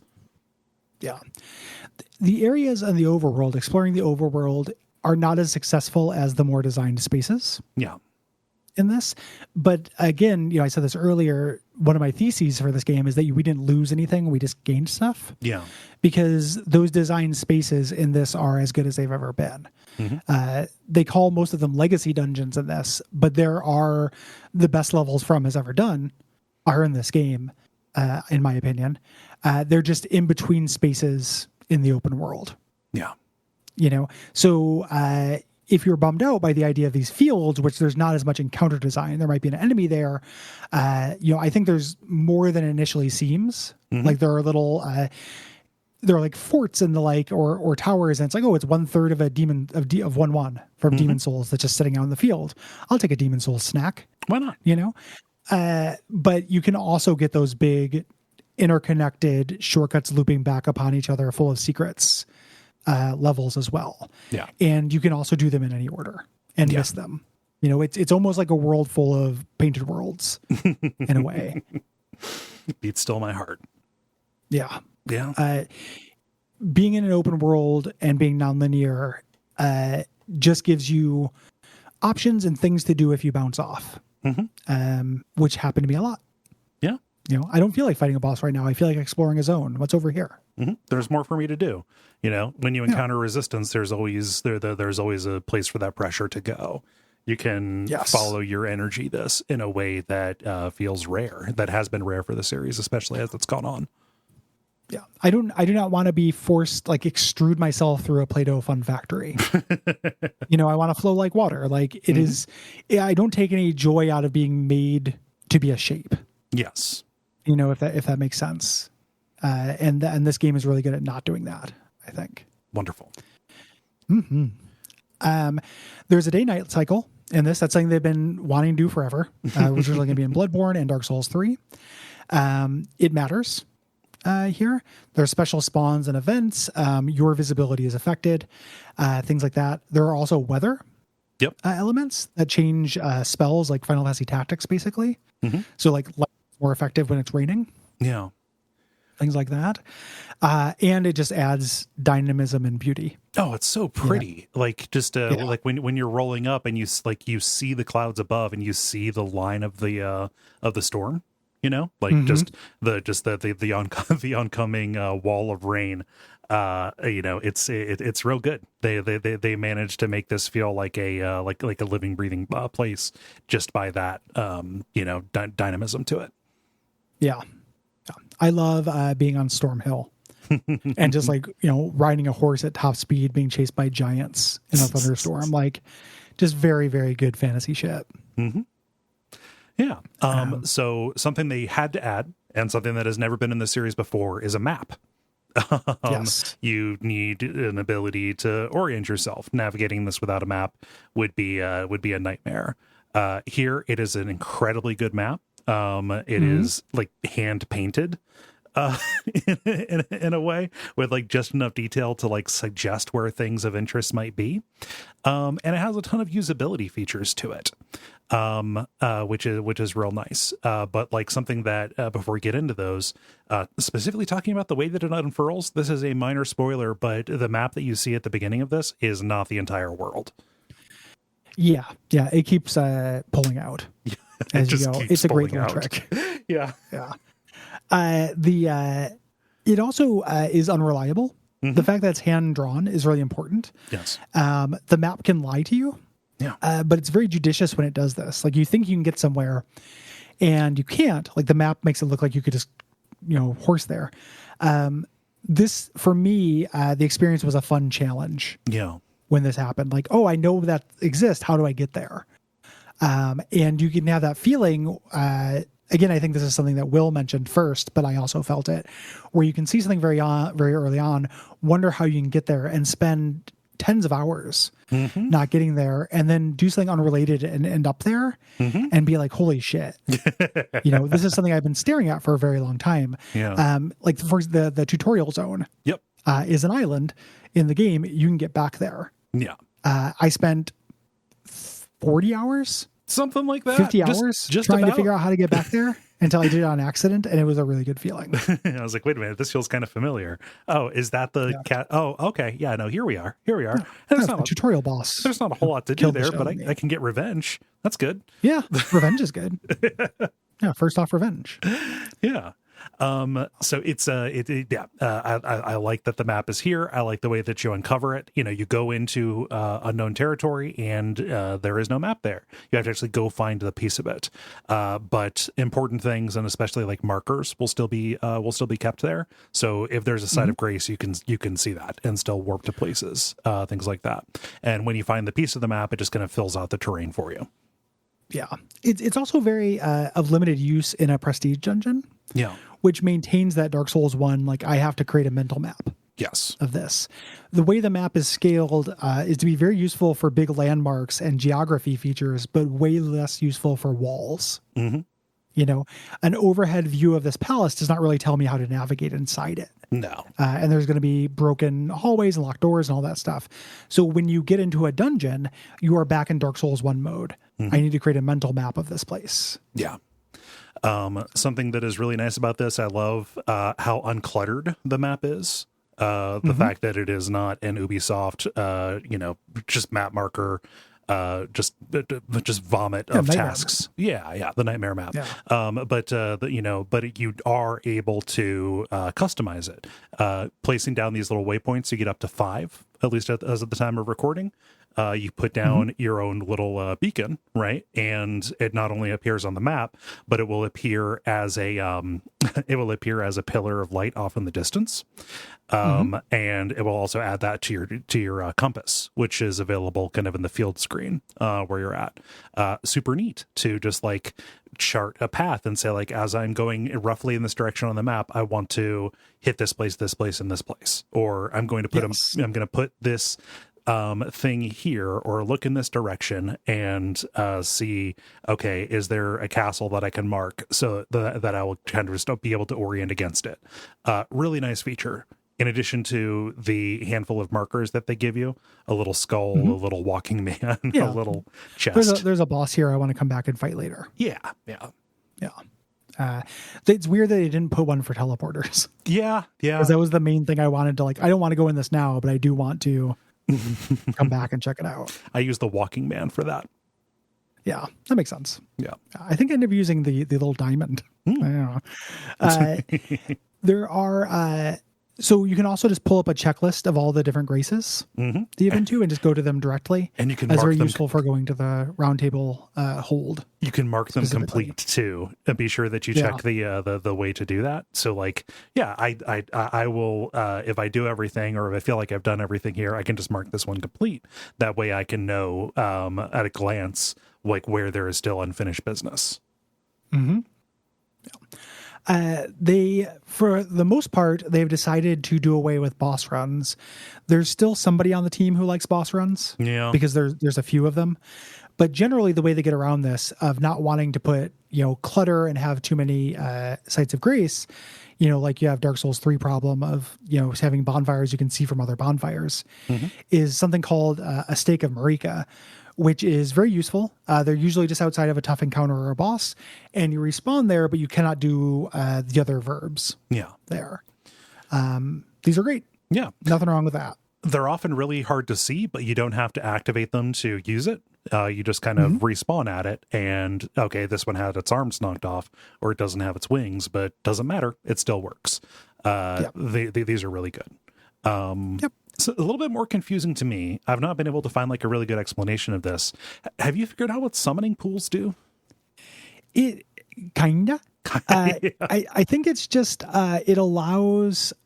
So my first thought was, if you activate a summoning pool, you're in those pools. You can be summoned for all those things. Yeah, but it's you have to be near them.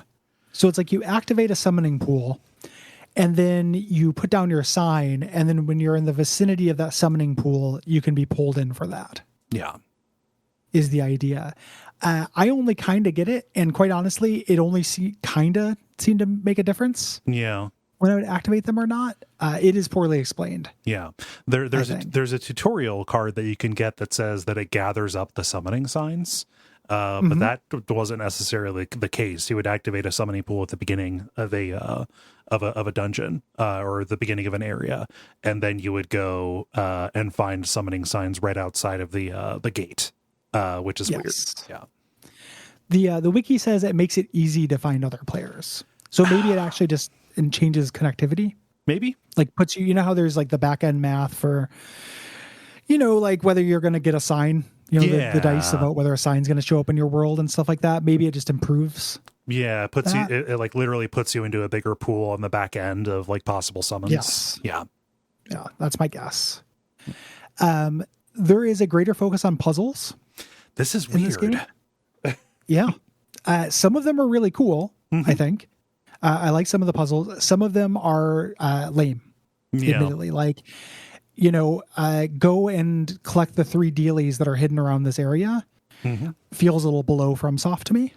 little bit. Go and go and light these torches in some instances. I don't know. That's okay. Is this Spyro the Dragon? Like, why am I doing that?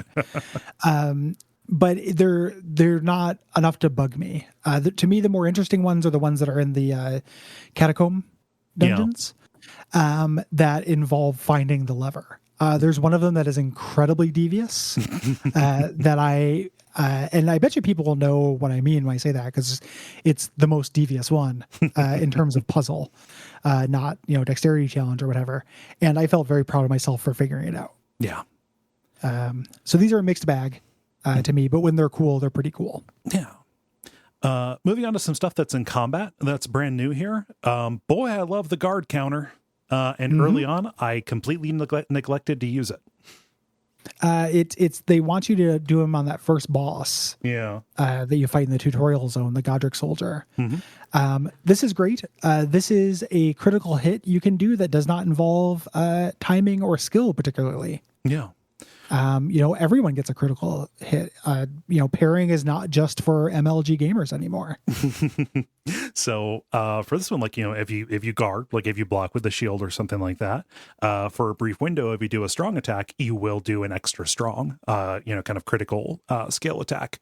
That will have a pretty good chance of hitting, but like not always. There are some enemies that are too fast, or if you block in the middle of a combo and try and fire it off, you'll get hit by the rest of the combo. So you still have to read the body language of a boss and know their patterns to understand when there's going to be an opening, when they're going to be, not going to hit you, but also not like moving out of the way, so they will be out of range.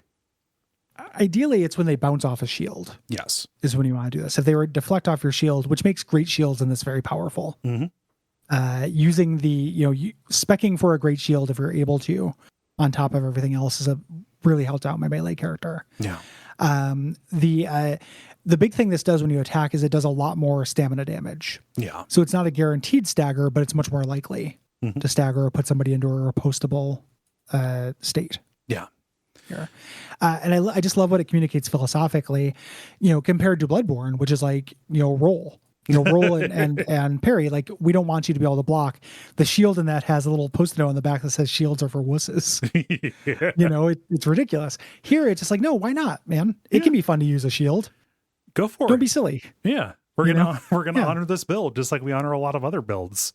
Welcome to the party. Like, this isn't something that you need to be ashamed of. It is not something that you are hiding behind. It is a part of active combat, and I think notably as well, I think that is a nice bridge toward toward getting you out from behind the shield, specifically because it is rewarding you for understanding when you can take a risk. Right. It is not just that you can passively, hold back on this and hope that its stability will mitigate damage and keep it as stamina damage so it doesn't go over into health and then waiting for your turn. It is trying to get you out from behind it so you can make those. And to watch for openings. Yeah. Make the, just gauge your risks. Right. And that is a real cool thing that they decided to add. It almost feels a little bit like manuals in Tony Hawk's Pro Skater. Yeah, go on. I mean, no, I just as a way to bridge certain, as a way to. Oh, sure. So bridge different attack chains or combos or things. Yeah. Or to bridge out of guards into attacks or get you into combos, things like that. Yeah. Yeah, that makes sense. Yeah. It's to me, the biggest thing is that it's no longer saying like, this game can be played by any style except you. It feels less evil. Yeah. To me as a more less prescriptive and controlling. Yeah. I'm glad everybody gets a critical attack now. Very much. In that non-prescriptive and controlling, and something that I would like to see backported into every single game they've ever made, please, is spirit ash summoning. In this game, this is your difficulty slider and your thing that so Dark Souls prior to Sekiro, which had no summoning, was always a game where you had dominion over how easy it would be through summoning. Yes. This was something that was intentional. The devs wanted this. If you needed help, you could call for help. Yeah. This was inspired by our famous anecdote. It's baked in the DNA of the game. Yeah.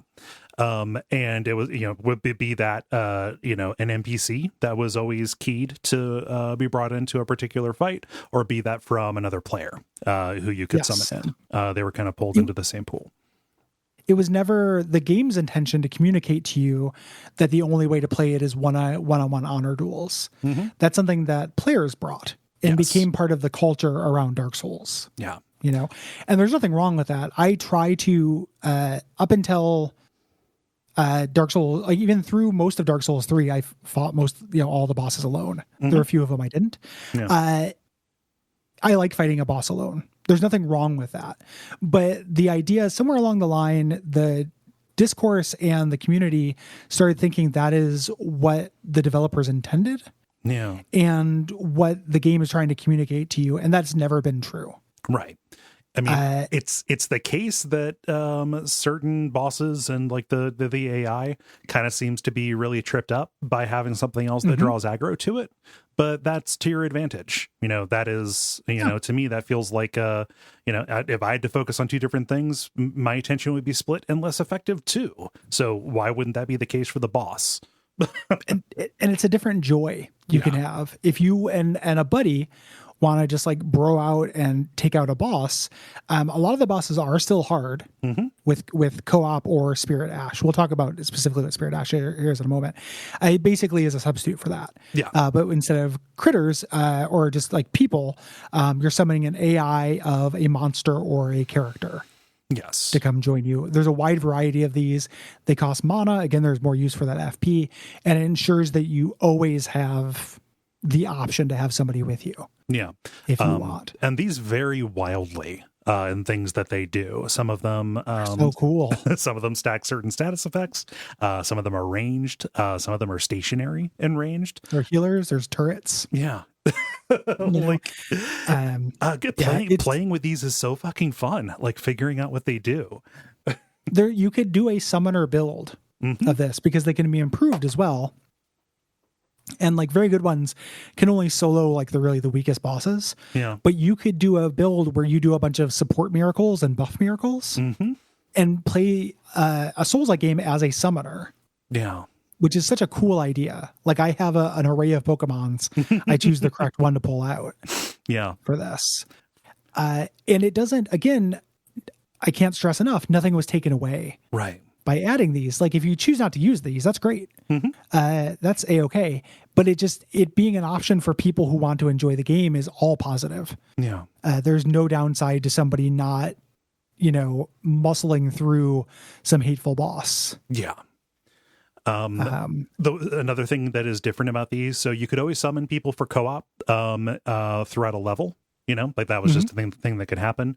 Most of the times people would drop their summon signs right outside of a boss gate, so so co-op kind of ended up being a thing that was done mostly for bosses. The fact that Spirit Ashes can be used out on the field or in certain areas of dungeons, it feels a little bit arbitrary where they can and cannot be used. I've not really discerned a pattern of that. There are some dungeons where they can, some where they can't, but the fact that these are here and at your disposal to be used in more situations than just bosses means that you have something in your back pocket.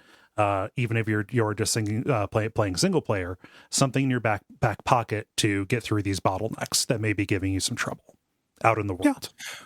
Which allow you to see more game. Yep. Again, it communicates the attitude of the game has towards the player. The idea is not, you get squeezed through the Play-Doh Fun Factory into the shape we want you to be. Be yourself. And if you want to get through this to see more game, do it. Yeah. Let's it's 2022. We have bigger things to worry about than whether somebody did an honor duel. Yeah. It's very good. I think that so there's actually the game doesn't communicate this. There is a geography marker when they can be summoned. There's a little statue similar to a stake of Marika. Huh. What? When and an icon shows up on your screen. Yes. When you can do it. You've probably seen the icon, but there's also a little stake in the ground. A bunch of people make butt plug jokes about it because it kind of looks like a dong. Okay. And every boss and then every ruin, you can do them. Yeah. And then some just what the game considers tough encounters. Yeah. there's a little bit of discretion to how it's done. Yeah, makes sense. Yeah. These are very, very good. And there are tons of them. It's going to be so fun to talk about. There are lore notes with them as well. There's an NPC that's related to them. They're great. Yeah. Let's talk about boss rewards, because sometimes you get these as a reward for beating a boss of a particular dungeon. And the same is true for like unique weapons. You'll go through a dungeon and you'll get the same reward at the end. Like these are prescriptive, like it's not really randomized. But like the big bosses, kind of the tentpole ones, shard bearers is what they're called. The entities in the world which possess a piece of the Elden Ring. When you kill them, they will drop a great rune. And also they will drop a remembrance. The great rune is the one that ends up being kind of more important. This is a buff that must be equipped, but also must be activated before you can do anything with it. Yes. So you have this thing equipped kind of like a big ring, and then you have a consumable you can turn on that lasts until you die. That activates the effect of the big ring. Yeah. There. The remembrances are boss souls.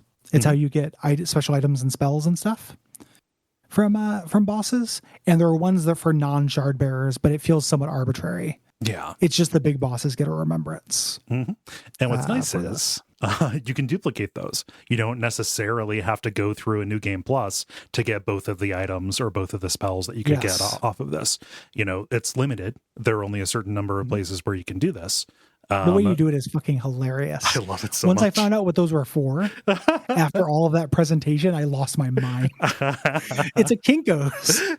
Like it's the world's most ceremonial Kinko's that's ever been. It's so good. I have no idea why it's those. Yeah. The thing you interact with to do it, I don't know why it's that. It's so funny. Oh man, but it's a nice concession and it makes those meaningful. No, they're great. They're great. They're fun to get into. They're fun to use. I like being able to double my souls, even if I'm not going to use any of those weapons because they won't work for my build. Just getting another big chunk of souls is good and fun. Yeah. And you get the lore, obviously. This was a big thing that was missing from Sekiro in terms of like learning about. Yeah. Like you would get the remembrance sometimes that gave you the additional attack power for it, but you didn't get it for everything. Yeah. In this. Here you get them for most things. I guess you don't get them for everything in this either, but you do get them for most things. Yeah. Let's talk about crafting, because crafting is big in this and it's one of the things I think is one of the bigger mixed successes. Yeah. Of the game. I think that parts of it are very cool and parts of it are like, it's not as bad as it could be, but parts of it are not as good as it could be either. Yeah. So throughout the world, you're going to find recipe books, basically, that will give you the ability to craft particular items, kind of adding it into your repertoire. After you buy the crafting kit from the first merchant that you're going to run across, you can do this from anywhere. You can do it just from your pause menu. And this is where you are going to get the majority of your consumables. By taking the ingredients that you find out in the world, and ingredients are found in places where it makes sense, right? Flowers will be growing in places where flowers would be found, and ore is found underground, things like that. But you whip these up in order to get consumables to use. And this is just one of those lessons from Dark Souls. You want to use your consumables. They're there for you to use, and they can oftentimes tilt things in your favor. Yeah. And the way they communicate that you should use them is by giving you tons of them. Yes. Yeah. The good part of this, I think, is the fact that you find containers that limit them. So no longer are you just buying 99 fire pots, nor crafting 99 fire pots. You have a certain number of pots that will magically reform, but you have to add stuff to them. So you get to choose how many fire pots, how many ice pots you have, etc. I think this is good and clever, and allows for a lot of customization. There are also ones for ritual pots, which are things that are buffs, and then perfumes, which are a different kind of attack. Yeah. Basically. I like that a little bit. They're really meaningful rewards too. Yeah, those are certainly meaningful rewards. The thing that I don't like about it is finding a crafting material in a chest, or at the end of like a very intense combat slog, because they're never that exciting. Right. To me, at least. That is a bummer. They should really make the mushrooms look less like a regular pickup. Yeah, they do look like a regular pickup. Well, it's so, again, when I say it's not as bad as it could be, it's a huge deal that it's so easy to pick things up. So contrast this, we did Horizon Zero Dawn for Watch Out for Fireballs, where the lion's share of my playthrough was crouching down to pick up things I didn't want. You know, like same thing with Dragon Quest Inquisition. Like, games crafting, I feel like in some ways from Crack the Code, and that code is don't give it an animation. Nope. Like you just do it from your horse, and it just becomes like, sure, I'll press Y. Yeah. I don't know. I'm not made of stone. Yeah. Like it's giving me a little prompt. I'll click Y while I'm driving a horse. It makes a number go up somewhere. I'm good, but it doesn't break your stride, which is a real big deal. It is so irritating to stop and do a little animation to pick something up. There's no reason for it. Yeah. You just want to tap the button. It's like Witcher did that too. Yep. Like Witcher was really good. Just hoover up shit. Yeah. If you're going to add me collecting garbage, make it fast. You know, in your game. I don't need to be immersed. Like I don't need to see that every time. It's not going to bring, you know, I can infer. My mind will gloss over that. And, you know, just I can fill it in if I want to, and guess what? I don't care. So I won't. Yes. Crafting does not have a guessing component, which I like. You just buy recipes and that just opens the thing up. Yeah. For you. I generally don't like when I have to try to guess. I understand that's a core mechanic of some games and people like it. This is just my own taste. Yeah. I don't like, I have to try to figure out what will make, you know, drawstring fire grease out of the things I have. I just want to buy a license to make it when I have the stuff. Yeah, I like that in games that are about that. I don't know that I would like it in addition to everything else here. Yeah. It makes those recipe books a meaningful treasure as well, and a reason to seek out new merchants because they'll have new ones for sale. Yeah. You know, you always want to get that. Yeah. Yeah. You know, hoover those things up so you can just expand your possibility. Like when you see those books, you can also check and see what they're going to let you craft, which is nice. Yeah. If you're not doing like a Frenzied Flame thing, you don't need to buy the Frenzied Flame prayer book or seek it out, you know. Again, kind of a mixed bag. I didn't end up using tons of it. I could craft way more things than I ever actually did, you know, in this, but it's fine. It doesn't bug me. After an entire playthrough. This is not me saying it doesn't bug me in the beginning and then it's starting to bug me throughout the end of the game. Like I've gone through the game. It does not bug me. Yeah. Finally, let's talk about the Flask of Wondrous Physic. Yeah, I was unsure about this at first, but then I started finding more of the stuff to customize it, and now it is invaluable. So this is kind of it's a secondary customizable Estus flask.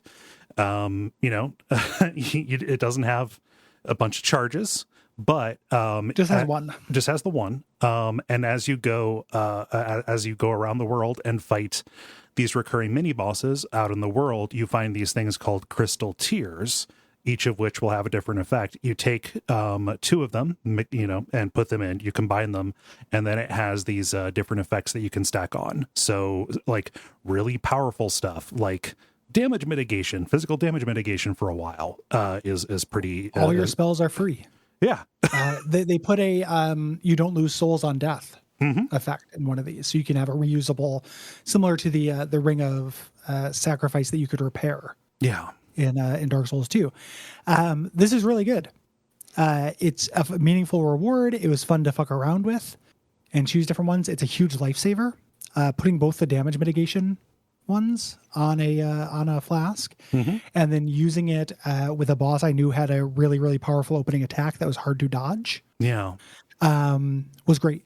Yeah. Like, I think this is really clever and cool. I was kind of surprised it's not part of the upgrade train. Like, you don't get a way to add more effects or get more charges. Yeah, that's wild. But it's fine without it. Yeah. Like, it's still very powerful. You know what it feels like? It feels kind of like preparing for a battle in The Witcher. Yeah. To a degree. Yeah, you make a potion. Yeah. There are definitely Witcher parallels to this, Witcher 3 parallels. Yeah. Things you might be preparing for. are when you go out in the open world, and there are some recurring elements or kind of vocab things we want to set up. Yeah. For the game, just things that you're going to run into. Yeah. So it's going to be good to establish vocabulary for this. So one of those things might be ruins. These are ruined structures, kind of the footprint of what used to be like a small town or a small facility out in the world. Oftentimes these are populated by guards or a handful of monsters in a couple of places. There are going to be items Every lying once around. in a while, a boss. Yeah. Very rarely, but every once in a while, a boss is here. Just kind of stomping around, saying what happened to my town. Oh no.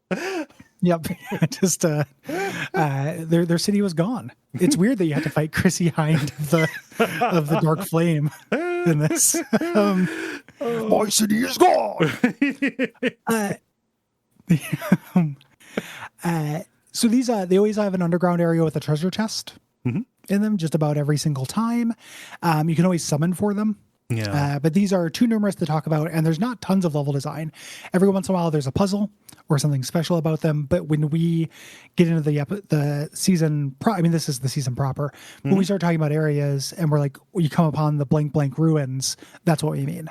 Yeah. More often we will talk about like if there is like a special enemy there, if there's like a mix up that makes that one pretty difficult. But most often like the reward that you find there might be a really important one that changes things for you. You know, like this is a really overpowered weapon that worked into this kind of build for me. Yeah. Tombs are really important. This was something that Will spoiled this for me in a way that he wasn't trying to like poison a chalice for me, but he's like, man, they brought chalice dungeons in. Oh, and no. I was like, what the fuck? And thought that was going to suck. But I actually really like these. These are areas out and about in the world, little dungeons. They're like chalice dungeons in that they have a unified aesthetic in them. They are unlike chalice dungeons in that they are not made of snap together, Doom 2016 level creations where you're just taking types of rooms and putting them together. They oftentimes have a puzzle or a concept to them. Not always. There's some that are just, a pretty straight putt. It's just a little bit of dungeon. Even then, they're much shorter than chalice dungeons, and you don't have to pay a lottery ticket to get in, nor is your prize a lottery ticket. Yep. Here, but you go through, and oftentimes you're just getting like a tiny dungeonlet. Like here is a puzzle and some monsters. It is a real snack. Something that I love about this is that oftentimes there will be a Stake of America outside of the boss gate, but the way that these almost are always but the way that these are put together is like you go deep into the dungeon and you do whatever is there and you will pull a lever. Like there is something that you are looking for that will open up the boss door that is near the entrance. So even if it is too hard and you need to go away and come back, basically extending past when a Stake of America would be useful. You can just put the marker there, remember, hey, it's here, and then just run right to that without doing the rest of the dungeon itself. It feels very conscientiously designed. Yes. Yeah. These are really cool. We'll probably talk about these more in detail, than the ruins, of course, because sometimes they do have a concept to them. Caves are oftentimes just basically dungeons that you have in here. These are kind of miscellaneous. Sometimes they're just a couple rooms and a boss, but sometimes they're more deep than that here. And they're the less, out of these things we're talking about, they're the least homogenous. Yeah. They vary pretty wildly. Yeah. Here. Mines, however, are like caves with a caves with a job. Just like I call rivers lakes with a goal. yeah, like motivated lakes, the motivated caves, aka the mines, are pretty similar in terms of layout a lot of the time.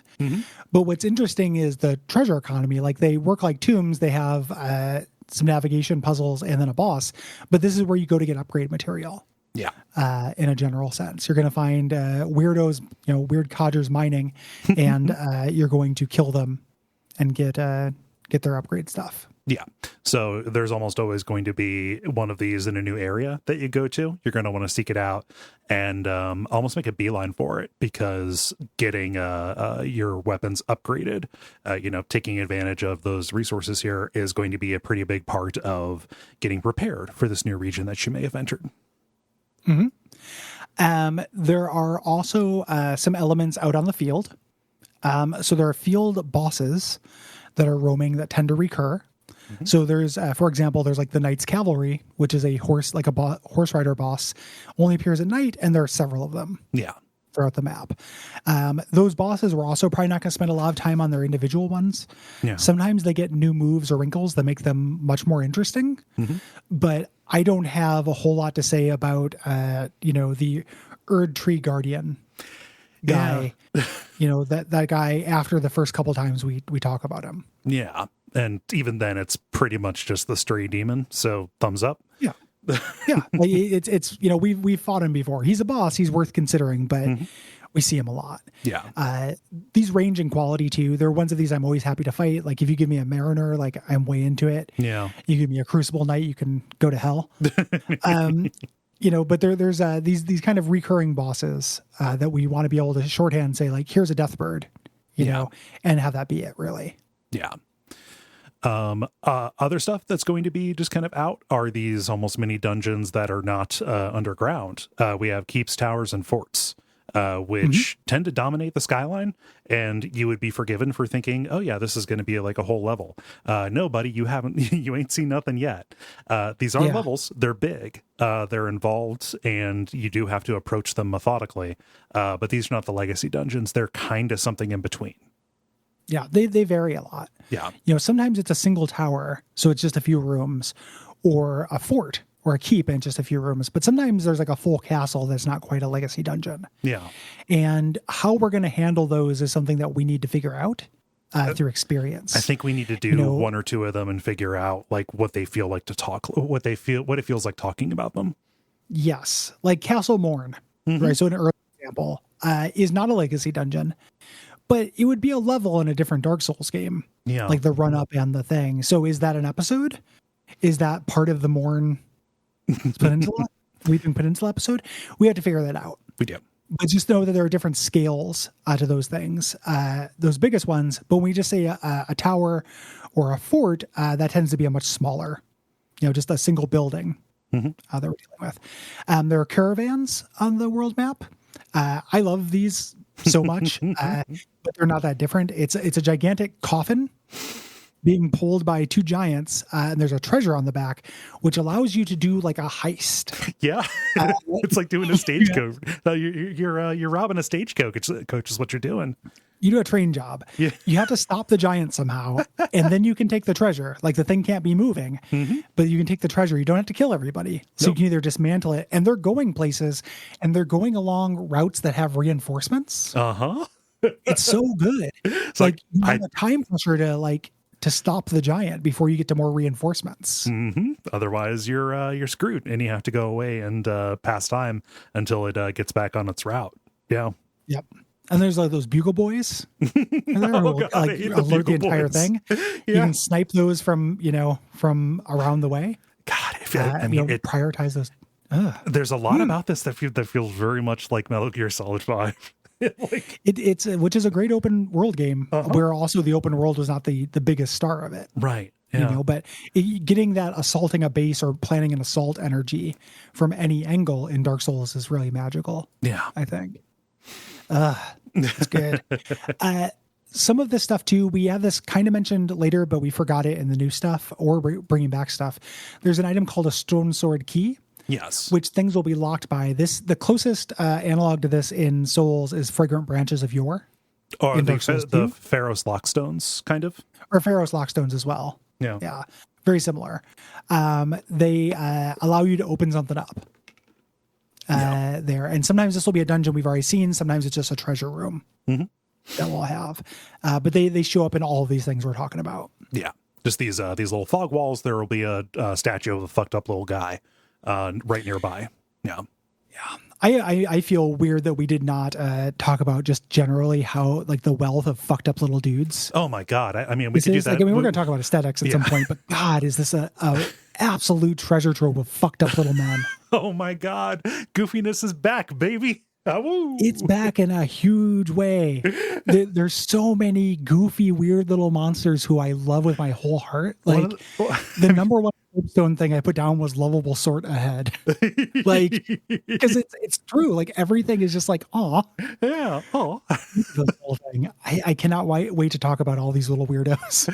Oh God. I mean, like how big was your smile when you walked into one of the first mini bosses and it was like, is that like a big tall dog statue that attacks me like a drinky bird and he has big googly eyes? Yeah, that's the first boss I fought. That wasn't a tutorial boss, and I was so happy. Yeah. Goofiness is huge back. That's a recurring element, yes, but also I just want to make sure we mentioned how many fucked up little dudes that were like a bunch of kooky creeps showing up. Little freaks and perverts that you get to fight. I love it. Just ghouls, little green ghouls. Yeah, there's all kinds of little green ghouls. Little guys, little green ghouls running around. And that continues through the game. I kept expecting there to be like an Izalith, like, oh, this area isn't finished. Now you're introduced to new weird little green ghouls for almost the whole game. Very exciting. It does a lot to drive my affection. Like even when they're trying to be metal, it ends up they end up just kind of inadvertently falling into, and like we are not being derisive here. Like we're laughing at it and we're calling them fucked up little dudes. I mean, saying something it's pure plus. Oh yeah, yeah. Like it's 100%. Like great, like Dark Souls 2 and 3 and Sekiro all had a problem with fighting too many men. Yeah. And I like that. I like that in those games. Like it's fine, but I missed basilisks and chaos eaters and shit like that. You get little touches of that in those games, but pretty rare. Yeah. It's everywhere in here. Oh yeah. They're weird little gobbers. It's like it is a whole buffet of main courses of again the just gobbers like you said. I love it.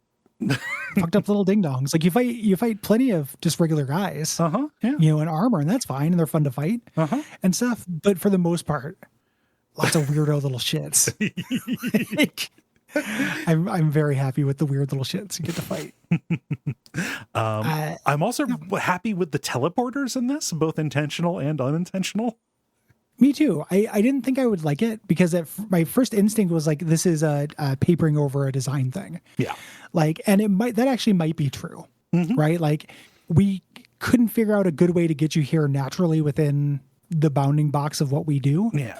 So we're going to teleport you here. Yeah. But it feels a little bit like they made lemonade by making them take you to weird far off places sometimes. And secret places. So sometimes it'll just be like, here's a collapsed bridge, here's a way across it. Yeah. That's not that exciting. But sometimes you end up in just an entirely different weather system and zone. You'll get a little title card you've never seen before, and it feels great. And then you check your map and realize, oh, what I thought was the game world was only 1/8 of it. Fuck. Yes. I'm way off the map. I wish I could hear what she's playing. And then they weaponize this at you as well with the replacement for mimic treasure chests. In this, yep, which are teleport traps. The first time this happened, God, yeah, I laughed. Again, teleport traps. You put this in say like Phantasy Star 2, and they're vile, right? Like it or Eye of the Beholder. Yeah, you can make these the worst thing in the world. Here, you go to a new place and you're stuck there until you can find a site of grace. Yeah. So if you're carrying tons of souls, like that is a bummer. But another way to look at it is like, shit, stealth mission. Like the time this happened, I crept around a really tense, the first time it happened, I entered a mine full of overleveled guys and had an incredibly tense and fun creep past the overseers of this mine to get to a site of grace so I can teleport out. Yeah. It was a really unique gameplay thing, and again, a different kind of adventure. The way that stealth allows for other things other than just like what if a fight. Yeah.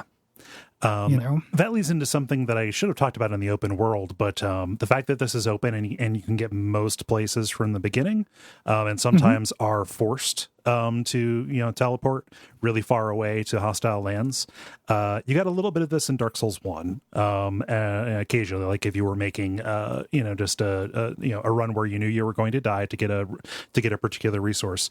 But something that I love from the old days of playing EverQuest, like I'm talking like back in like 20 years ago, 2001, 2002, was okay. I need to get from this city to this city, and I'm going to have to go through like, the low level zones that are near the cities, but like shit, man, I'm gonna have to pass through like Kithiker Forest between these two things. And at night, like during the day, it's like level 15 regular, goblin dudes, but at night, really, really powerful undead come out. So like I need to wait for day to come and hope that I can get through. Right. So that sense of danger and that like anxiety of being lost, and being sent over here, or like when I've just been, running for a particular landmark, in a place where I am definitely out of my depth, but still wanting to like range a field. This is the closest that a game has gotten to like fully recapturing that vibe for me. And that is a vibe that I fucking treasure. It's an incredibly magic vibe. Yeah. Like it ties into something I've mentioned this. I said this on Twitter. One way I think about Elden Ring is it's a good version of Dragon's Dogma. Yeah. Dragon's Dogma is the worst game I like. That game has tons of problems. But the thing that they have in common that I think that was the best thing about Dragon's Dogma and something that Elden Ring does really well is that feeling of going on a dangerous excursion. Yeah. Into the dark, into somewhere dangerous and unknown. Mm-hmm. And it's really cool to have that recreated without having to deal with the weird, bizarre Dragon's Dogma, bad damage scaling, and stuff like that. Or deal with an MMO, right? yeah, exactly. I don't have to play EverQuest. Right. Any day that you don't play EverQuest is a good one. Yeah. or it doesn't have to be 2002 again. Do you remember 2002? It fucking sucked. Yeah. I mean, who knows if I would choose that over this, but but yeah, it captures that feeling really, really well. Yeah. Which I love. And again, it's also modal. It's a thing where you can start the game indulging in that, and then once you have more confidence and power, you can cruise past stuff. You have an idea of what's dangerous. Mm-hmm. It's kind of an experience you can only have for a certain time, but it lasts longer than you might think. Like, my playthrough that was like 100 hours, the first 40 of them, that was a huge part of it. And that's as long as several real games. Yeah. Full games. Finally, we have the aesthetics here, where this is just kind of a catch-all for the visual, audio, and story elements. We haven't talked about a lot of lore at this point, primarily because that is stuff that necessarily needs to unfold for you. But it makes sense to talk about it here, and I will lead with, not only do they have gigantic spaces that are fun to explore, and also dense spaces that are fun to explore, but this is a fucking beautiful game. They have captured, they have captured the ability to give you just breathtaking vistas. It feels like they took all the feedback about what was the ice city in Dark Souls 3? Yeah, Frozen. Not Frozen Lois. Iriathil. Yeah, they took all of the all of the feedback. Like, oh my gosh, my favorite thing about this is just the wonderful view, and they just said, "Oh, you like wonderful views, do you? Well, we can give you just 20 different kinds of those." It's it gives you that Iriathil moment like every 10 minutes when you're playing it, and it can feel early on. It can feel a little samey. When you're in Limgrave, because it is kind of a little samey. It's beautiful. I described in the last episode as like heaven that has experienced an apocalypse is what it looks like to me. Yeah. But there are a lot more biomes than it initially seems. Yes. Many of which are just like breathtaking. In both directions, breathtakingly horrifying and breathtaking just in terms of like this does not look like any place in the real world could be. Yeah, beautiful. Yeah.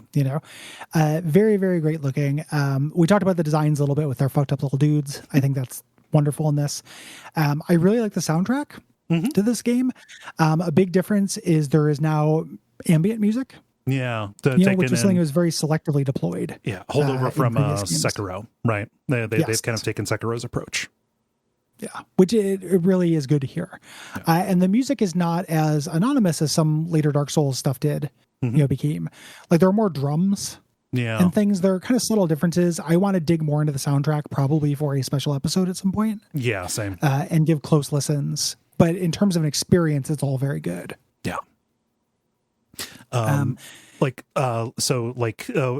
writing and performances and characters, stuff like that. Something I want to lead with is I'm really happy that they didn't get rid of the NPCs who speak elliptically and also have their fucked up little laughs. The fact that the switch to open world didn't get rid of that and didn't force them to kind of compromise and make NPCs be a little bit more direct in the way they deliver information. But instead they just kind of brought that forward and made it coexist, I think is really valuable here. Yeah. I love the NPCs in this game. Something that is also in the demerits. Section to me though is I do think that the way that and they're taking steps, right? They added the NPC markers to maps. Yeah. The way Dark Souls NPC quest lines go does not totally agree with an open world. No. There's less reason to revisit a place, and unless a character was pretty explicit about where they are going, it's hard to know where a character will show up for the next thing. Yeah. So there were quest lines I completed on accident because I was just exploring and the person just happened to be there and I had no idea they'd be there. Yeah. And quest lines I completely accidentally dropped because I couldn't find them and I didn't want to check, like they could be anywhere. And I didn't want to just look at a wiki. My second playthrough, I'm going to try to do all the NPC stuff that's available. But for my first playthrough, that was actually a little bit of a problem. Yeah. The individual writing on the NPCs and the kind of concepts behind them, I think are really strong. Stronger than the last couple of games to me. Yeah.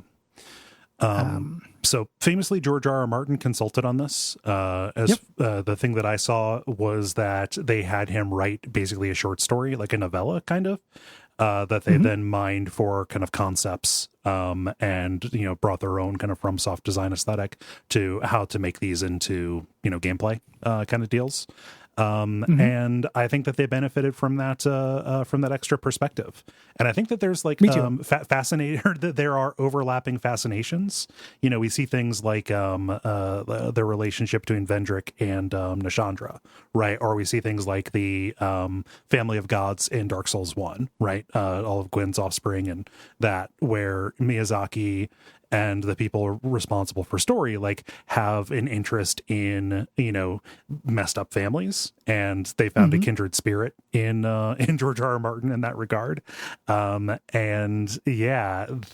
kind of pantheon of demigods and the forces that inadvertently destroyed this world through their selfishness, and the way that their relationship and informs the way that they're kind of interconnected. I think that all of that comes through. And is a nice relatable foothold in addition to all of just very alienness and kind of uniqueness of the cosmology that is happening here. Yeah. It's what's cool about this. So George R. R. Martin, there's a backlash, right? Of course. Because Game of Thrones was very popular and ended badly. And because he never finished those books. So it's kind of popular to hate on, and he's a white dude. Course. So, it is popular kind of to hate on him. And as somebody who's read those books and liked that show, he's got his problems, but people tend to exaggerate because it's the internet and are just like, oh, he's totally shit. The thing he's actually excellent at is world building. Yeah. And I want to get my hands on that novella. I hope they release it. I hope they do too. Yeah. That'd be a great episode, and I'd be really curious. I'd love to read fiction set in this world because that's just what a novel thing, right? Yeah. But the thing that I kept seeing was his love of complicated factionalism. Like a big thing in Game of Thrones, in the George R. R. Martin I've read, is that no individual group is a monolith. There's a complexity where it's not just like a team. A certain house will not just have, these are the good guys, they're honorable but brave. There'll be different factions of the family and different in groups and infighting and splintering and stuff. And that's something that has shown up in Souls and stuff, but it really happens here. Yeah. There are so many proper noun factions that we run into in this that really feels like George R. R. Martin stink to me. Stink in a good way. Yeah. We'll never know. I'm not trying to take credit away from FromSoft or anything like that. I just feel like this, looking at factors that make this so remarkable, that is an obvious addition. That is an obvious X factor that was added in that could be responsible for some of the stuff that we're crowing about. Yeah. And it's good. Like, I kind of don't care who was responsible for what, and I'm going to make efforts not to, just like we try to say, like, oh, everything good about these games isn't just because Miyazaki was involved. This is actually, this more than any other is a team effort. Everybody's responsible for feels it. like a blending. Yeah. So I'm going to try and be mindful about, like, not specifically saying, like, oh, they knocked that out of the park this time, because I didn't know. And also because it can never be true that one person was responsible for, solely responsible for the thing that I like. Auteur is kind of bullshit a little bit. Yeah. Like, I get it, but also these are all huge team things. Yep. So, team efforts. Yeah. So we're actually going to make that the end of this episode. We're going to do the intro and the tutorial, but as you know, this is a very long episode of this show. There's also things I'm sure we forgot. Right. That are still going to come up. It's not even inclusive, but we needed to get a mechanical groundwork and talk about how this works mechanically in relation to the other games to make the other stuff make sense. So the next episode is going to cover the story overview and the tutorial, and then some degree of West Limgrave. Yeah. Really kind of depending on time. The goal is to have episodes be about 90 minutes. This season we failed this time, but in the future, that's what we're hoping for. That's the ballpark that we're aiming for. So enjoy your bonus 15 minutes, or sorry, no, God, 45 minutes. There we go. Yeah. Yeah. And, of course, this one is, it's going out for everybody. This is free. Next episode, that's when things are going to go to the Patreon. So that'll be at patreon.com/Duckfeed.tv, where you can get access to those. It is $5 a month for not just Bonfires at Chat, but a whole bunch of stuff. And it's not just for Elden Ring as well. We have many episodes of Bonfires Side Chat that we've done about Sekiro, about other From games, about things that are related to Souls, that are all there waiting for you if you decide to hop on. So just hundreds and hundreds of hours. Yeah. And we really would appreciate it if you did. Yeah. We understand if you can't, but we think it's worth it. What else? We have other shows. That's really it. We have other shows. If you are hearing this because you're a Bonfire Side Chat fan, check out other stuff. Yeah.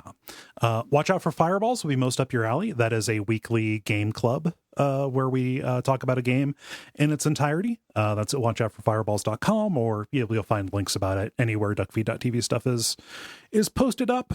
That's been going for more than a decade at this point. So 300 plus episodes. Good place to start. We've even done From and Souls related stuff. We've done Armored Core for Answer in the past. We've covered lots of Castlevania stuff, which is kind of in the Souls lineage. Those would be good places to start. Shadow of the Colossus. Yeah.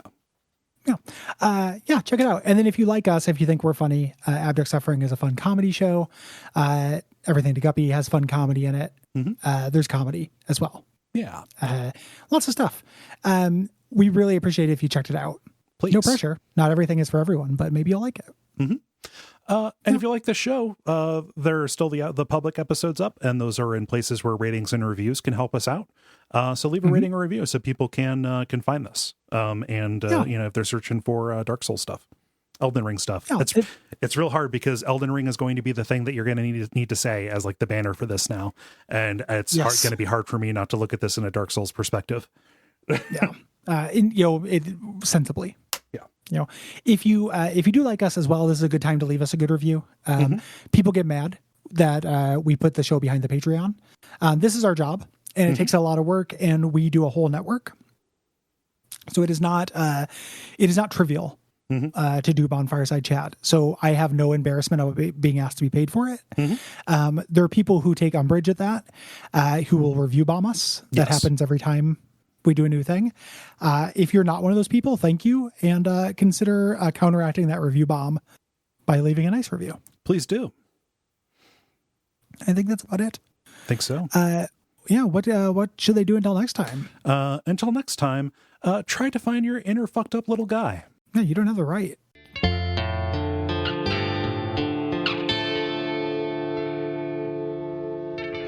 And we all pray that we will have far more soon